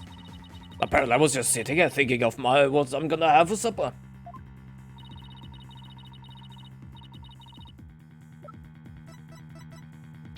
This thing, because it has blood on it. My wife beamed at me and said I had no idea our son will go that far. I said I know the trebuchet is amazing. Jesus Christ! Also, hello notes! Welcome to the stream. Welcome to the stream. I hope you have a wonderful Tuesday. Jesus. What's that? That is adorable. He's zooming. I'm having a good day. Mostly just been playing some Pal World and chilling for a moment. I'm trying to add videos for tomorrow and today because I had to finish today's video as well. But I'm good. We're just being amazed about everything going here. I just watched a program about beavers. It was the best damn show in the show I've ever seen. Damn, yeah. Jesus. I like, there's something with puns that are really funny, to be honest. I love them. But yeah, we're just going back and forth with this. Because apparently, the guy said now that it had to be moved, use the mat and the ball cart, because it had blood by that window. But the ball cart and the mat doesn't have blood. That really does make sense, doesn't it? What do French people call marijuana? Weed? Jesus. Oh my god. I really love leading those sometimes. The key here is the thing that ties the art room and the stage together. Might I propose an idea? It might do you well to tie your lips together, lest you further expose your ignorance. After a few weeks of trying, my wife just told me she's pregnant. She has the worst stutter ever. Fair enough. Fair enough, actually. This is exactly the time for black comedy, Prosecutor Blackwell. Anyway, the court would recall the wire, which the school banner was hung. I, for one, like Roman numerals. I, for one, like Roman numerals. Yes. Jesus. Like, I do have a book or something. Right, you did say you were either in a Discord or you have a site up. There's like a never-ending these ones, which allows students to run or reel in run. Oh, it's such a also way to call it. In the school banner from the art room. I have a bad joke. The punchline turned out good, didn't it? Oh, for a bad joke. For a bad joke, the turned out, didn't it? Oh my god, that's like 2 in 1. Or 1 in 2? I think it's 1 in 2, right? Bloody hell, my brain. The body could easily been lowered down to the stage with via this wire. Objection! Spare me your armchair theories. This wasn't some kind of high wire act. Getting my toy drone stuck in a tree wasn't the worst thing that happened to me today, but it's definitely up there. Fair enough. The body surely would have fallen, yet there are no signs of blunt force trauma. Oh, you surprised me, Prosecutor Blackwell. You didn't actually think I failed to account for that. I'm sure that's exactly what you thought. We investigated the stage yesterday. The bottom part of the school banner had been tied into a pouch-like shape. And pouches are used for carrying things. What do you think of this one could have carried? Well, go on, please explain. Good, personally, I don't really understand. The body was bound in the pouch-like section of the banner and sent down the wire. The body would have been down on the stage in a flash, and there would be no need for a mat. Haha. Gotcha. I have heard the phrase carrying the banner. But the banner doing the carrying. Oh my god. What is the pirate's favorite chemical element? Good question.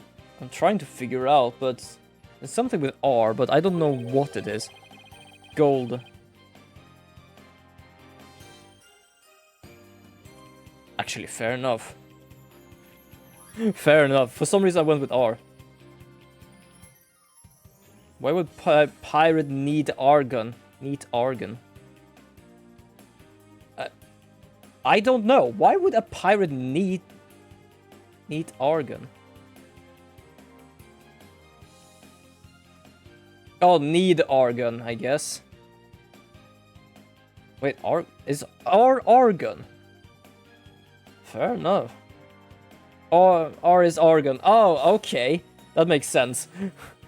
Sorry, it took me some time to read that. It was like, I thought it was another one. Yeah, I don't think they would need that. I don't even know what it's used for. If you have an actual objection, then just come out and say it. I trust you to call all the bloodstains on the art room pottery. I got this awful disease where I can't stop telling me airport jokes. The doctor says it's terminal. And apparently, it's also capable of spreading. It would have to be via the window above the quad. The one with a winch. However, the bloodstains pottery was next to the window above the maintenance area. Well, if it flew lower, it would probably hit the terminal. Oh, good god. That was a really good one. I love the jokes. Ergo, the wire and banner had not at all to do with this case. Then what the hell does this big-ass bloodstain tell ya? Oh, I just managed to smear some off it, just for fun. Gonna shove it in your face soon. Oh, the bloodstained pottery. I remember that. This doesn't look good. We'll be back to the math theory if you don't do something. Well, Miss Sykes, I hope you have something better this time than a circus act. If my wire theory is true, that blood of the pottery must have been blood at all. At first thought in the red glaze, but it turned... We thought... But if we go back to the time when it was just red glaze. Objection! Okay, apparently I fucked this up. It apparently is blood. I think I know whose blood Because we know that Miss Woods saw the guy with with his hand completely, well, full of blood. Well, covered in blood. I think everyone's hand is full of blood. If not, I am worried. And I think it's actually Hugh's blood. Maybe it's not the victim's blood. Did the police check to see from who the blood pottery on the pottery came from? Shame on you, Sykes-Stoner. Have a little respect for the constabulary.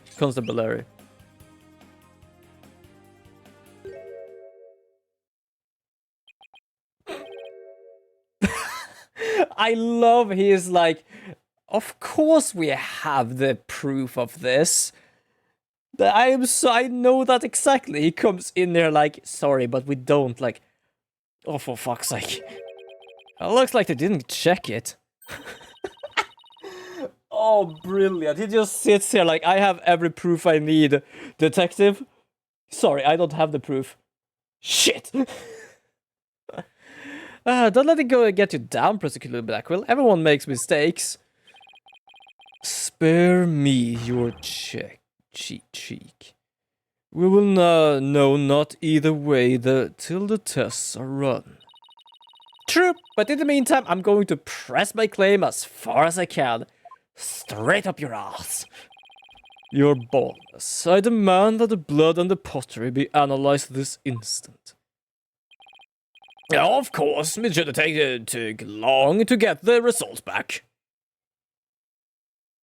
Are we gonna take a break or sit here then? Oh, apparently we're gonna sit here. How long will we sit here? Do we have like an analysis table around this area, or do you have to send it to the police and then back here?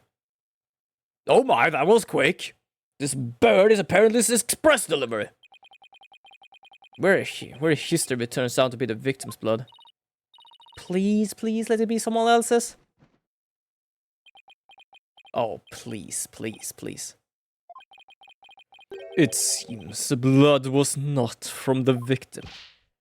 To be honest, he has said that this blood can be no one else's, but he never bloody checked it. What? Furthermore, a comparison with the other parties involved in this case reveals that the blood belongs to one Hugh O'Connor. Score! And that is where he got his wound from.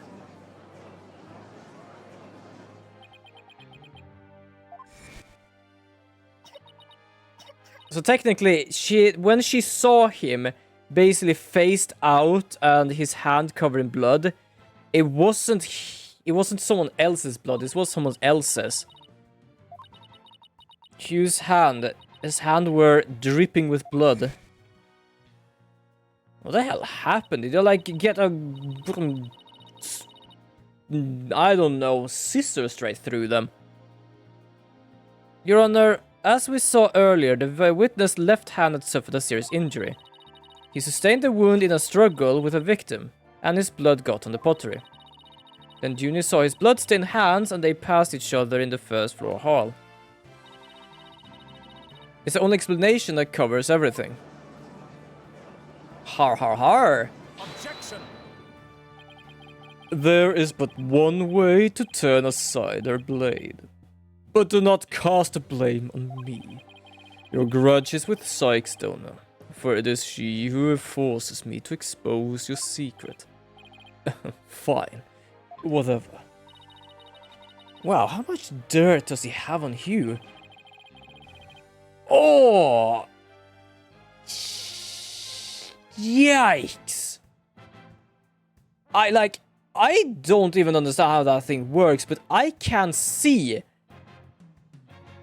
Oh! Oh, that just hurts me looking at that bloody thing. Oh, like, I can understand how that thing works already. The court will observe this odd-looking envelope. It was inside this that Miriam Scuttlebutt's script was found. Miss Scuttlebutt, but didn't prosecution already claim that this envelope is the one that contained her script? Circumstances have changed. You see, Golden Boy had hidden this from us all. Let's see here. My word, talk about the world's most painful paper cut. Indeed, you can clearly see that if this envelope is not opened correctly, a powerful spring-loaded blade will shoot forth, leaving a horrible gash upon the hand. Oh, fuck me. The only one who had been told of the correct way to open it was Constance Colt.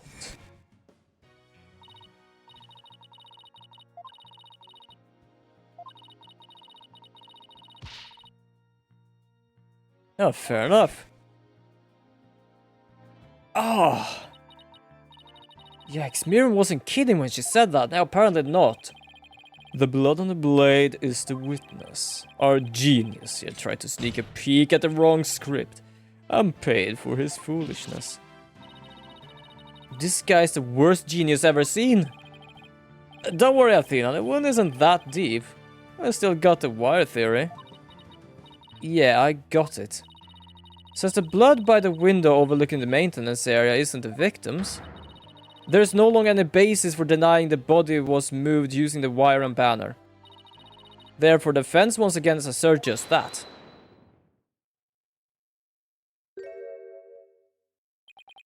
You call yourself a lawyer? Huh.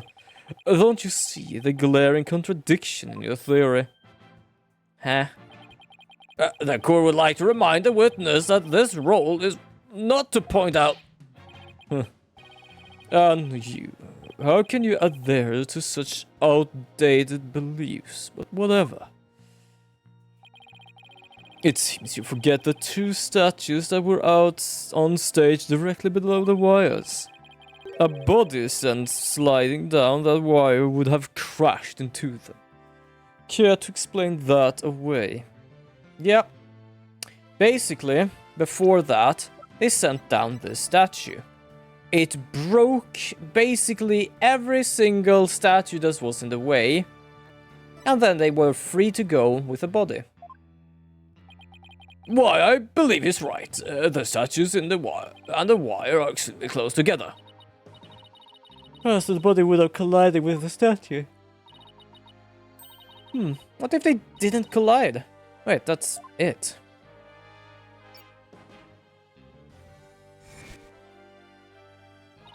Speaking of those statues, we still don't know how they were broken. But if we assume the body crashed into them, that would also explain the loud sound we heard when we were in the waiting room. Oh, now that you mention it. You and Mr. Wright went onto the stage after you heard the sound, right? Interesting. How very interesting. But may I ask just one question? When was it you heard that sound? It was a little after the mock trial had started. Mr. Wright and I were practically bored to tears there in the waiting room when... Oh, fuck. Precisely. If that sounds you heard that did happen while the body was being moved. That would place it during the mock trial. Which means the body wouldn't have been there before the mock trial started.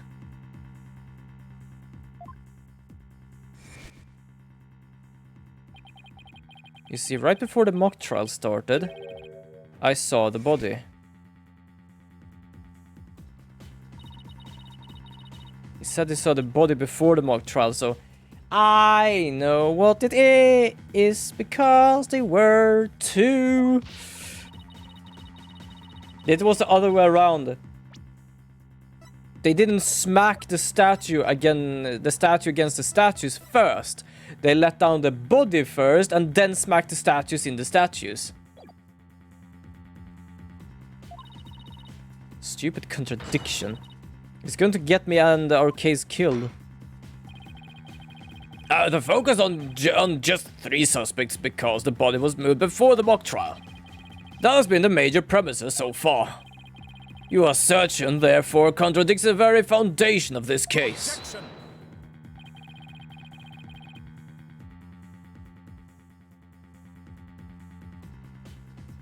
Both sides still lack incontrovertible evidence. So, should we not also treat Golden Boy's testimony with some level of suspicion? Good point. Prosecutor Blackwell is on our side. I bet he figured out the truth behind this case. Well, great, as long as he's not up to something else, which he always is.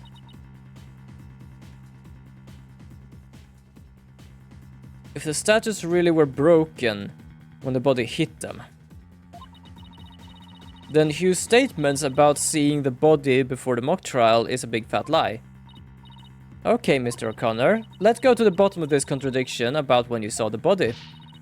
Look me straight in the eyes. I'll repeat your statement to me. Yeah, like I said before the mock trial, the body was, you know. I shall only say this once, Golden Boy. You had best to tell the truth and do it now. That is, if your head wishes to enjoy the continued companionship of your body. Now, out with it. Did you truly witness the body? Because even if he did, then this statue smacked into the statue to basically do that. I don't know what he actually saw then. Or were you just lying about it? Well, which is it?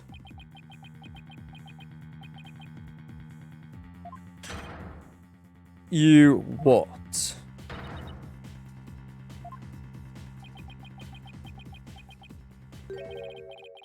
I never saw the body.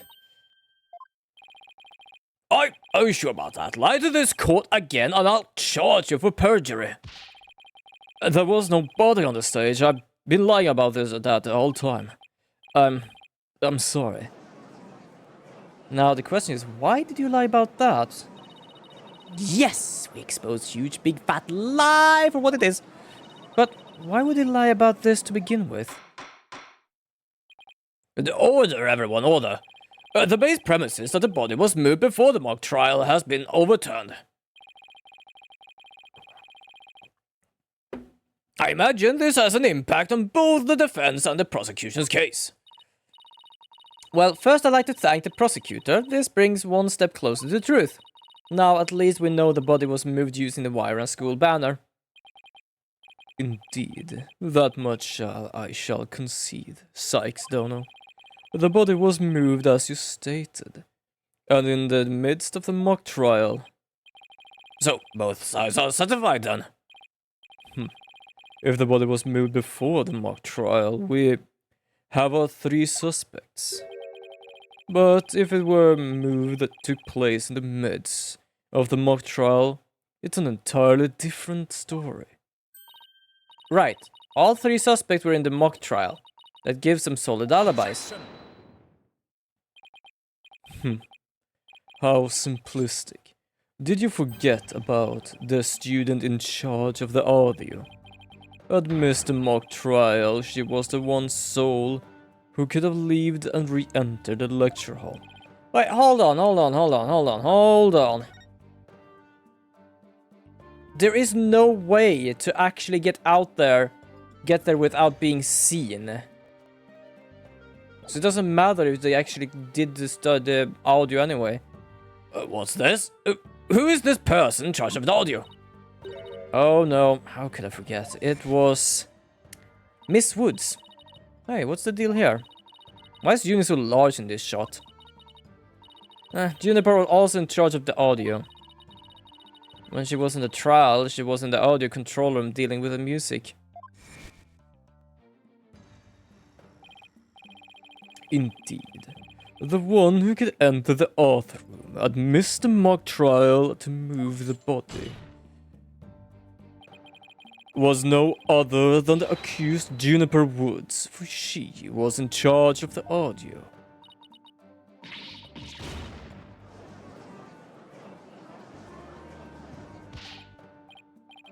Why, yes. Oh, I see. That does make perfect sense. This can't be happening. Instead of exposing Hugh's crime, June is in even deeper shit. No matter how sliced it were cooked. That's a good thing if you're a chef. And here I thought Prosecutor Blackill was on our side, at least on this issue. The Twisted Samurai strikes again. Says twisted? It's more like dirty rotten. You're bogus. It is time to put an end to this farce. The prosecution has presented a quite convincing case, but the defense has one last chance to voice any remaining objections. Well, Miss Sykes. Apollo, what are we going to do? I've got nothing left, nothing, nada, niente. I've been trying to think of something, but I'm drawing blank too. Poor Junie. Unless we figure out something, she'll... Objection. Well, I object to something. Oh, hold on. Are you gonna help out now, finally? Why are we losing? Stop it right there. Okay. All ears to me. It is time you heard about the rare genius of Hugh O'Connor. Well, thank you for helping us, I think. I don't know. Oh, he's losing it. Listen, and you'll hear the secret of my perfect crime. He's trying to do this again. He did it yesterday. Well, in this game, but last week. Whenever she is like in so much trouble, he came in, no, I'm the murderer. Wait, this is some serious deja vu. Didn't we just go through this something like yesterday? Yeah, we did. This is bad. There had to be another one of these. Is enraging traps.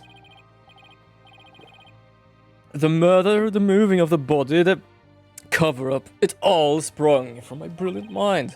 Well, go ahead, arrest me. The real killer is right before you. Order, everyone, order. I say, Mr. O'Connor, you already confessed yesterday that earlier today you recanted your confession. I don't know how to pronounce that. As if your mouthpiece could comprehend my genius. The end justified the means. Now bow down and kneel. Kneel before my great and maddening intellect. Enough. The only thing maddening is the ignominy the you bear all are all to see. For it is impossible for you to have been the perpetrator behind this crime. There is no perfect crime. Only a perfect alibi for you were at the mock trial. And it is silly that I must remind you of this, but you were a participant the entire time. There shall be no mercy if you persist in hindering this trial with your silly little acts.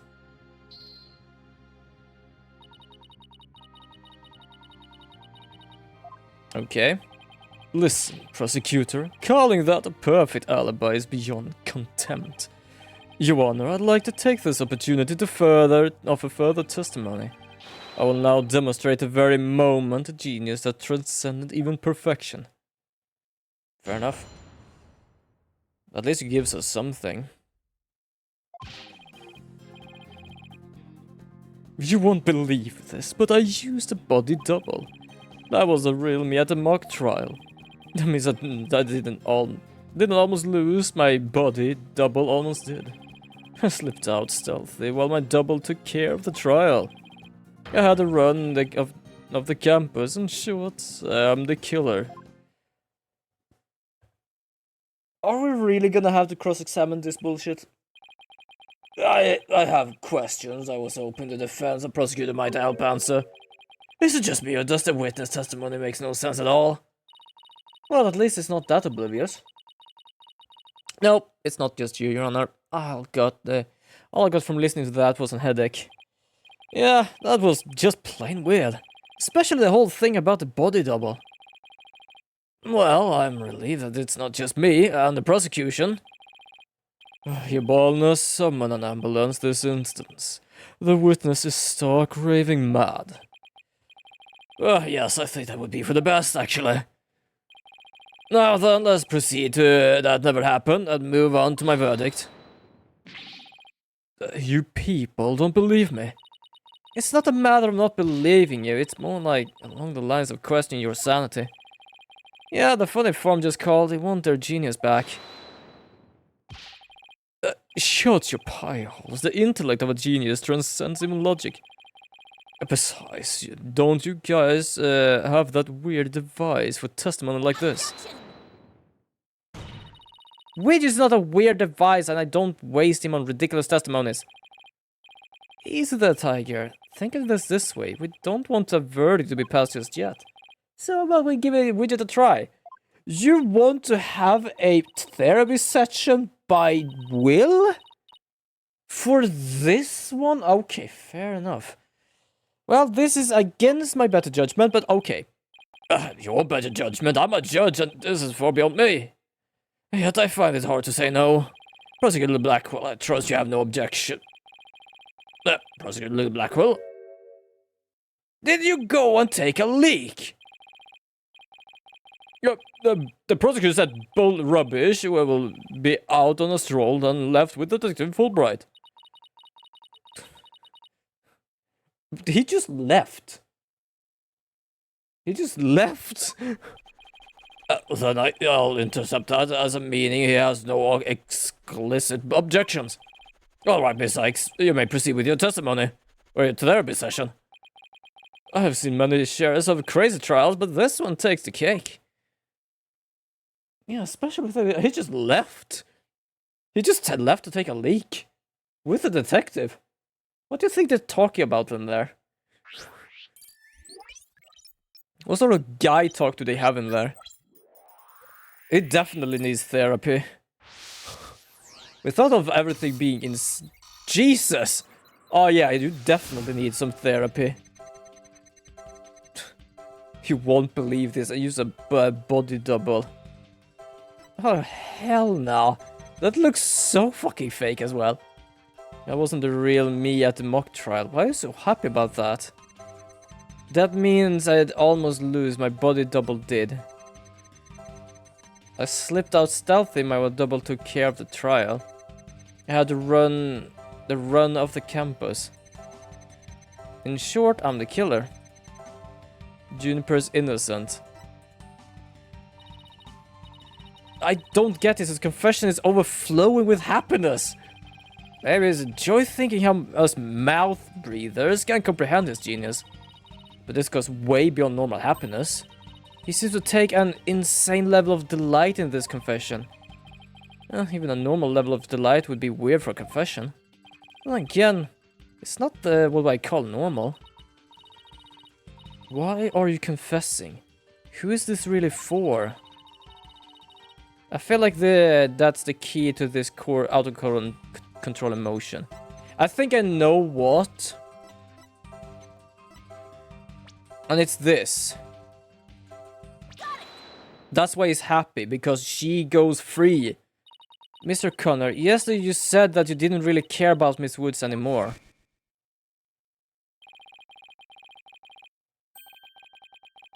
Yep, you did. What? Why? Because she apparently is a snitch. Yeah, well, Juniper reported my secret to the Professor Court. My secret? Oh, the bribe. She wanted nothing to do with me because I had disappointed her. That's why I don't care about her anymore. I was never trying to protect her. My confession was always about one thing and one thing only, the truth. Hell nah. You say that now, you always used to say the ends justify the means. Mr. Connor, you feel great happiness in the fact that you might help set Miss Woods free. So much that it overshadows all of your other emotions. What are you talking? I can hear you clearly now, Mr. Connor. The discord you've been trying to suppress. People don't normally feel like you do when you confessed. So, you really want to try to protect Juniper? Yeah, I'm sure of it. Hugh's feeling for her are the real deal. Apparently that was still only 10%. But that means his confession is... Oh, finally figured out the obvious, have we? Yep, thought it was him. What? Prosecutor Blackwell, you're back! How was your pee break? Oh, it was fantastic. The confession was naught but lies, save for the part about being in the mock trial. We can all agree now that the killer is no one other, the one in charge of the audio, the accused. Why couldn't you have taken a longer stroll or a longer pee break? No, you haven't unraveled the genius of my body double trick yet. You can't be serious. You really expect us to believe you had a body double? Yes, I do. But if you think I didn't, then prove it. Either way, we quit here and June is found guilty, or we play along and find Hugh's delusion. Let's go with the last words choice, but first let me update the testimony. Okay, but I used a body double. That wasn't real me at the mock trial. That means I didn't almost lose my... Okay. Slid out stealthily while my double took care of the trial. I had to run off the campus. In short, I'm the killer.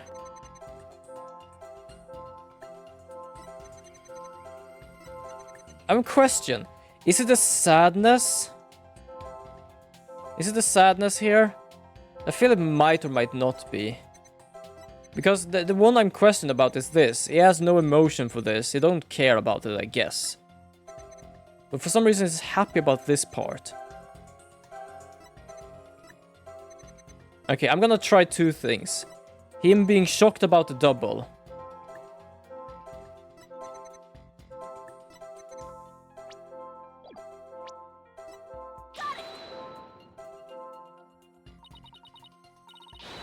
Yeah, okay, that was not it.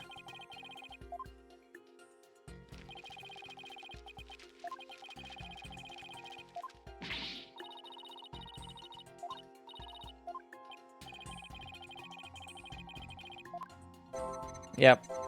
Okay,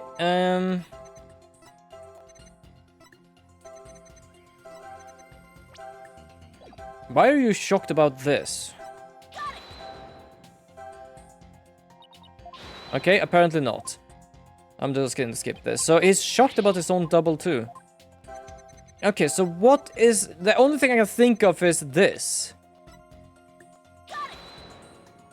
Nope, apparently not.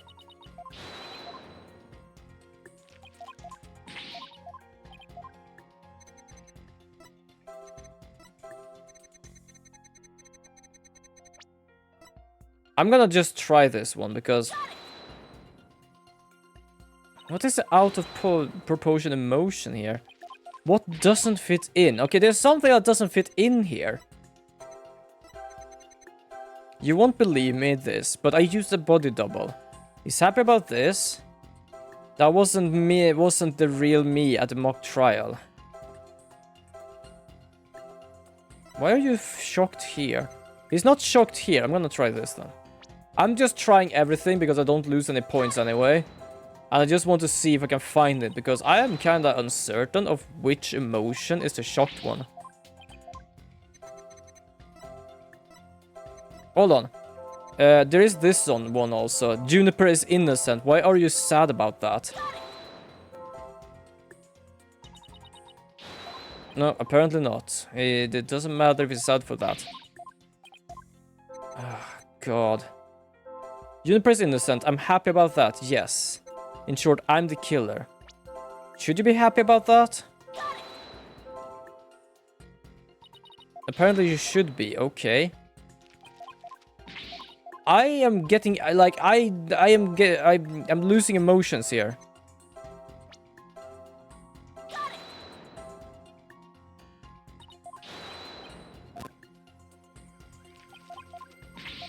I know I'm kind of giving up here right now. I'm just trying everything. But What emotion?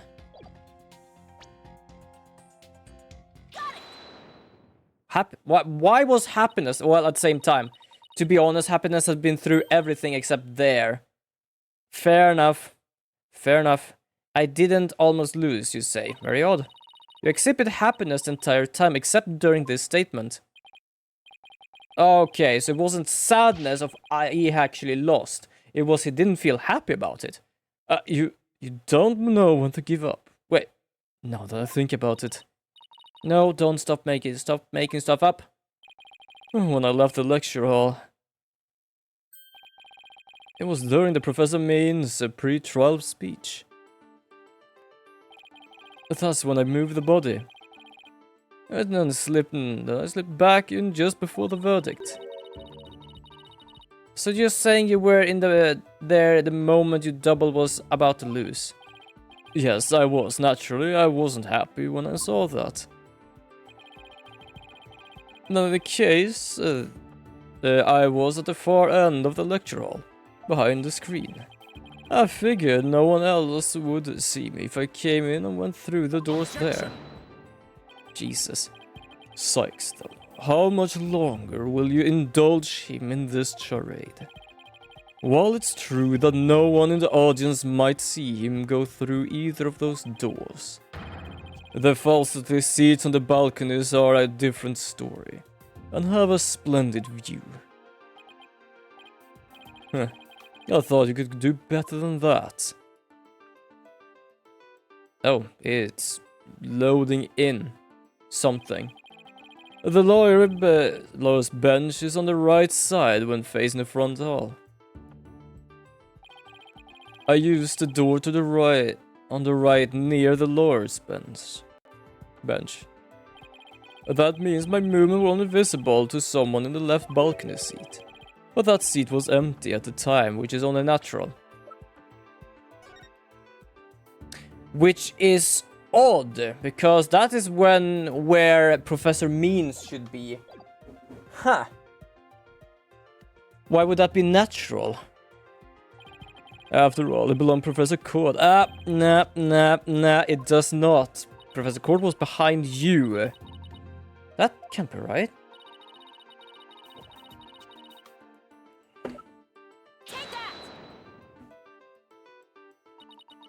I have no idea where this court contradiction is going, but I don't have any other moves at this point. Guess I just have to follow it and see where it takes me. You said the left balcony seat was empty, but was it really? I saw it with my own eyes. It was definitely empty. But what about this diagram? According to this, Professor Means was supposed to be seated in the balcony, on the left balcony seat.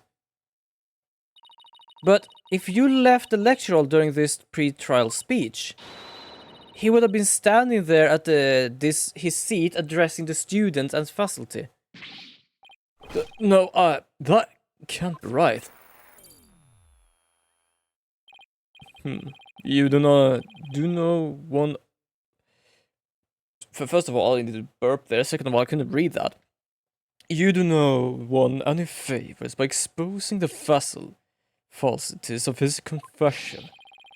I've told plenty of lies so far. This part is true, I tell you. There was nobody in the left balcony seat. Gotta believe me. It doesn't seem like he's lying this time. Okay, Mr. Connor, let's have you testify again, but this time, don't spare any details. You got it. I'll repeat it as many times as you like. I mean, my ingenious escape act warrant repeating, considering I'm the real killer. All I really need to care about is whether that seat was empty or not.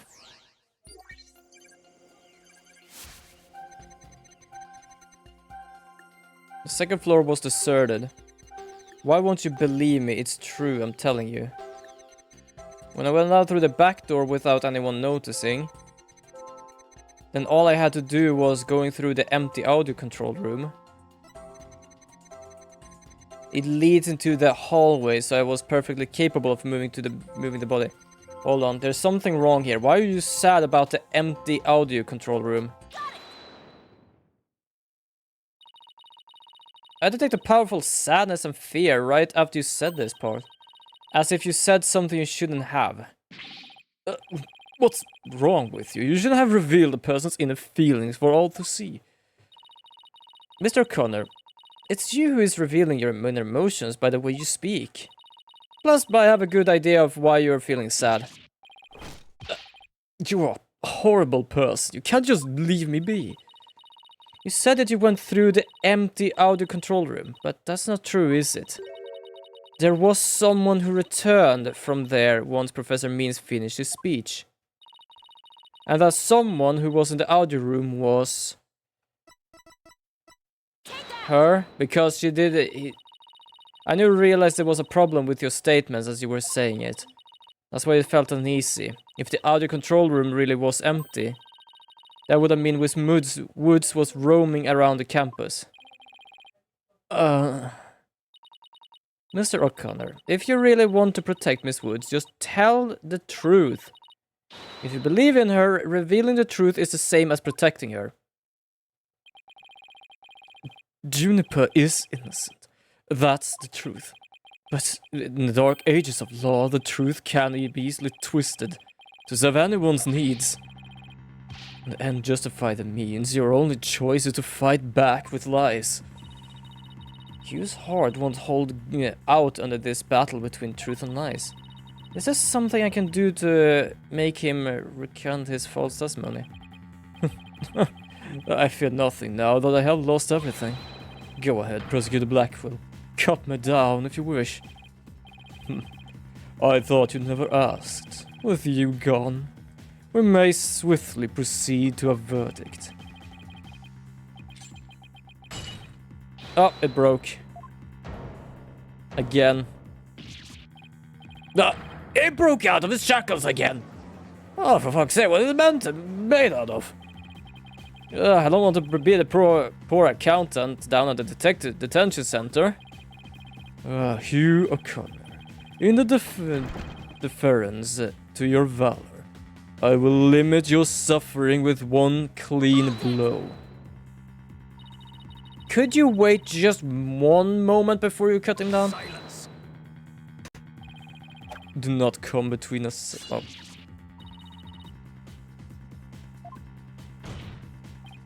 Careful, prosecutor. Remember that shocking experience you had last time?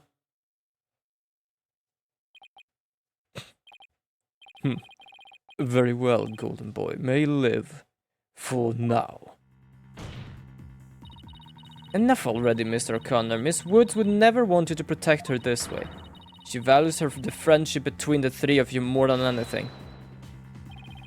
That's where you're wrong. She doesn't feel anything for me now. What does it matter anymore? I might as well tell you everything. This is no doubt the news for you. But I am not and never was a genius. Sorry, but I already knew. Yeah, me too.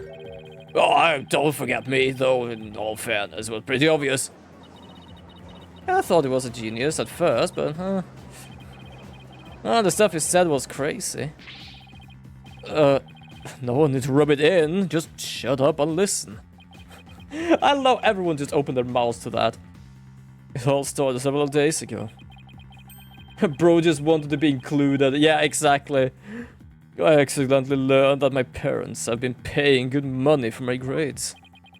Oh, he never paid for his grades. His parents did. But that's bribery. So the bribery wasn't Hugh's idea. All my perfect score were product of all cold, hard cash, not genius. Even worse, when I confronted my parents about it over the phone. Juniper overheard me. It's not your fault, it was your parents, then they are the one to blame for it. Oh my, what a terrible misunderstanding. I've been living a lie, I don't know what else there is to say. I'm no genius, I'm completely worthless.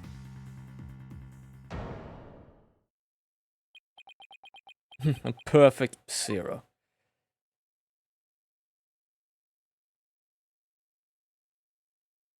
Okay. But we still have the empty seat. where Professor Means was supposed to be, which he isn't. You... Even so, I still want to make it up for Juniper for disappointing her like that.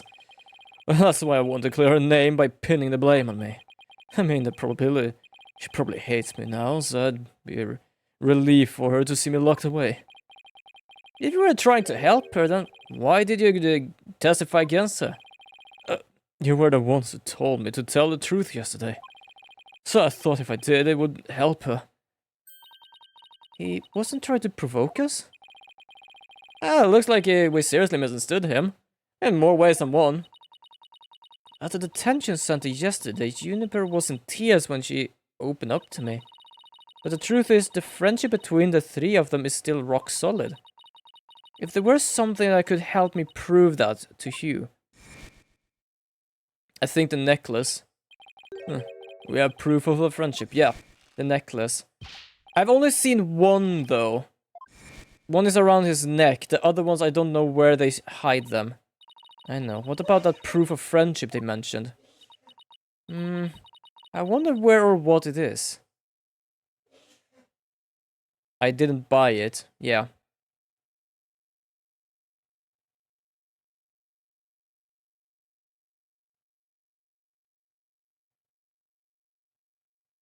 It's handmade, and there's only one like it is in the world. So we have the proof. The only thing we have only seen it on this guy. Maybe it's... No, that's definitely it. That band around his neck. Mr. O'Connor, that band around your neck, that's your proof of friendship, isn't it? Proof of friendship? Is that anything like a proof of purchase barcode? In court, evidence is everything. That's why the three friends created a friendship band. It's the evidence that proves their friendship. Oh, very interesting. And chick. If they have doubt about their friendship, they can look to the proof they have on hand. That's why Mr. O'Connor's hand always goes to his neck when he is pressured. It proves he still has feelings of friendship towards the other two. It doesn't matter now. Matter if I wear it, if those two. But they feel the same way too. I know they wear their friendship band somewhere. Junior and Robin must both feel the same way as Hugh. Just know it. Everything Hugh has said led me to believe that. In fact, he may have also told me that the others were the proof of friendship. They're easy to touch. All we have to do is think back to their testimonies. Ready? Robin has it on her upper arm. Miss Newman holds her arm when pressured. And Miss Woods holds her wrist. I know Miss Woods very well. She would never abandon her friendship with you over something like this. And taking the blame for her will only succeed in making her testimony terribly sad. Ugh. You don't know what to do now.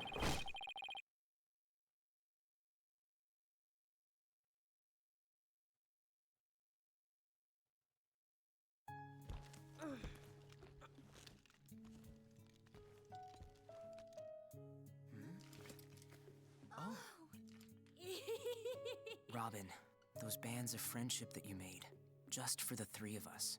How did he manage to even get that around his neck? It's made of clay. But not me. He must have a head like a squid, just flop. Hugh!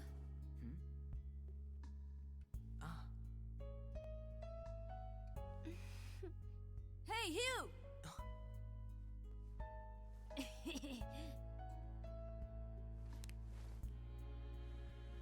And to think, I should have known better than to doubt my best friends.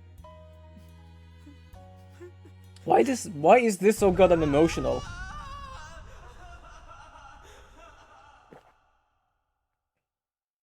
So technically he was always included, it was just he didn't believe he was. I didn't kill anyone. I didn't have a body double. Because backstory. Yeah, exactly. I didn't move the body. I didn't even see it. I even may look like I'm speed reading. Son of all mastering the bar exam. I haven't read a single word. Well, you could have fooled me. In fact, you did.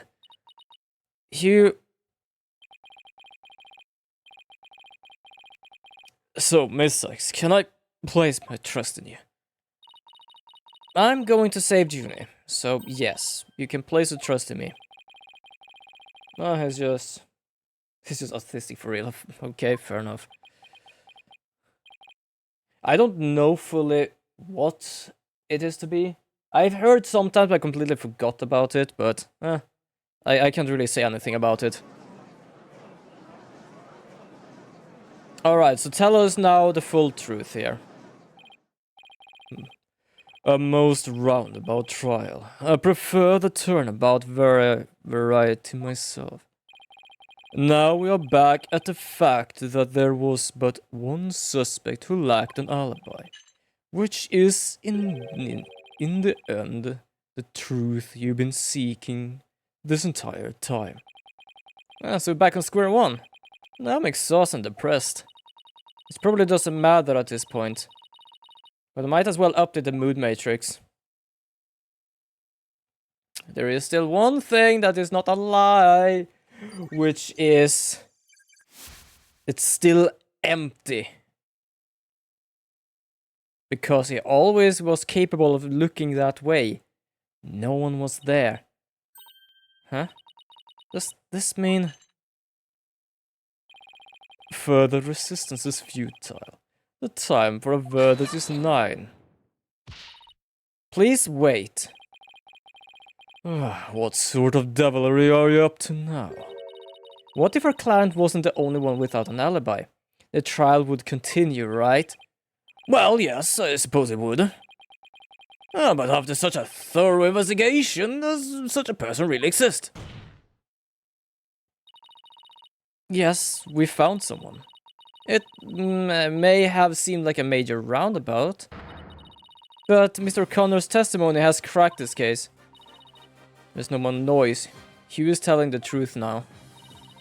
During the mock trial, the balcony seat opposite him really was empty, which now means there is one person unaccounted for.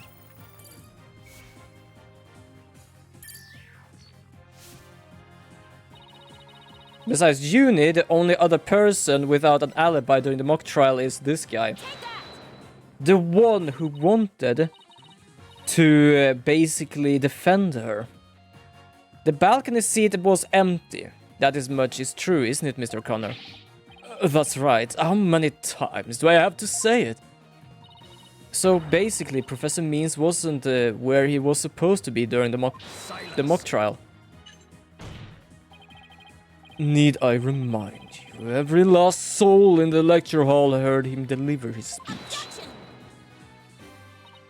I know, and that's not in dispute here. Now, let me explain how speech could be given from an empty seat. It was given pre-recorded. What if the speech was pre-recorded? That's the only way. Oh, don't tell me. Wait, hold on. How long was his speech?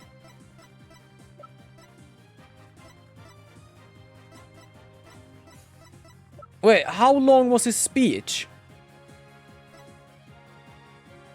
Because if his speech was 10 minutes and 35 seconds, that explains why the tape has 10 minutes and 35 seconds of noise.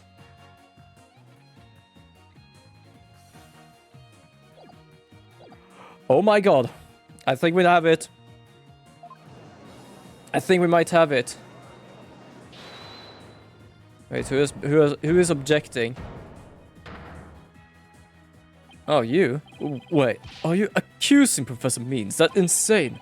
I mean, he's the one who gave me the tape recorder. Oh! Yeah, he was the one who gave me the tape recorder. Which, by the way, it has been identified as a fake. Oh. Take this to the police, he said, and take it to the police, he said. Tell them you found it. What? Really? Wait a second.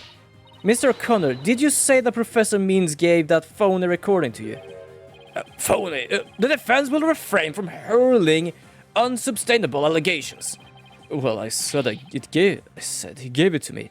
What do you mean by it's phony? Wow, who could have seen this development? Tape recorder update in the court record. Identified as a fake, Professor Means used to pass it to the police. The voice shouting "You're a gunner," as recorded on this tape, was dubbed in onto it using a line our current said in the mock trial evidence. Why, this is an extremely crucial piece of evidence. Yes, and if anyone is basically saying, no, that's just bullshit, it's a real piece of evidence, we can go to the prosecutor's office and ask him there. Professor Means gave you the phony tape. If that's really true, then Professor Means has guilty written all over him.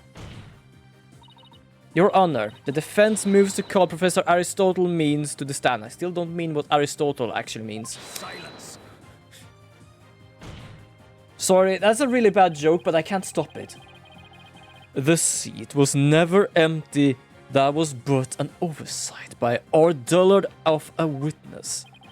An inmate who was formerly surgeon once told me something.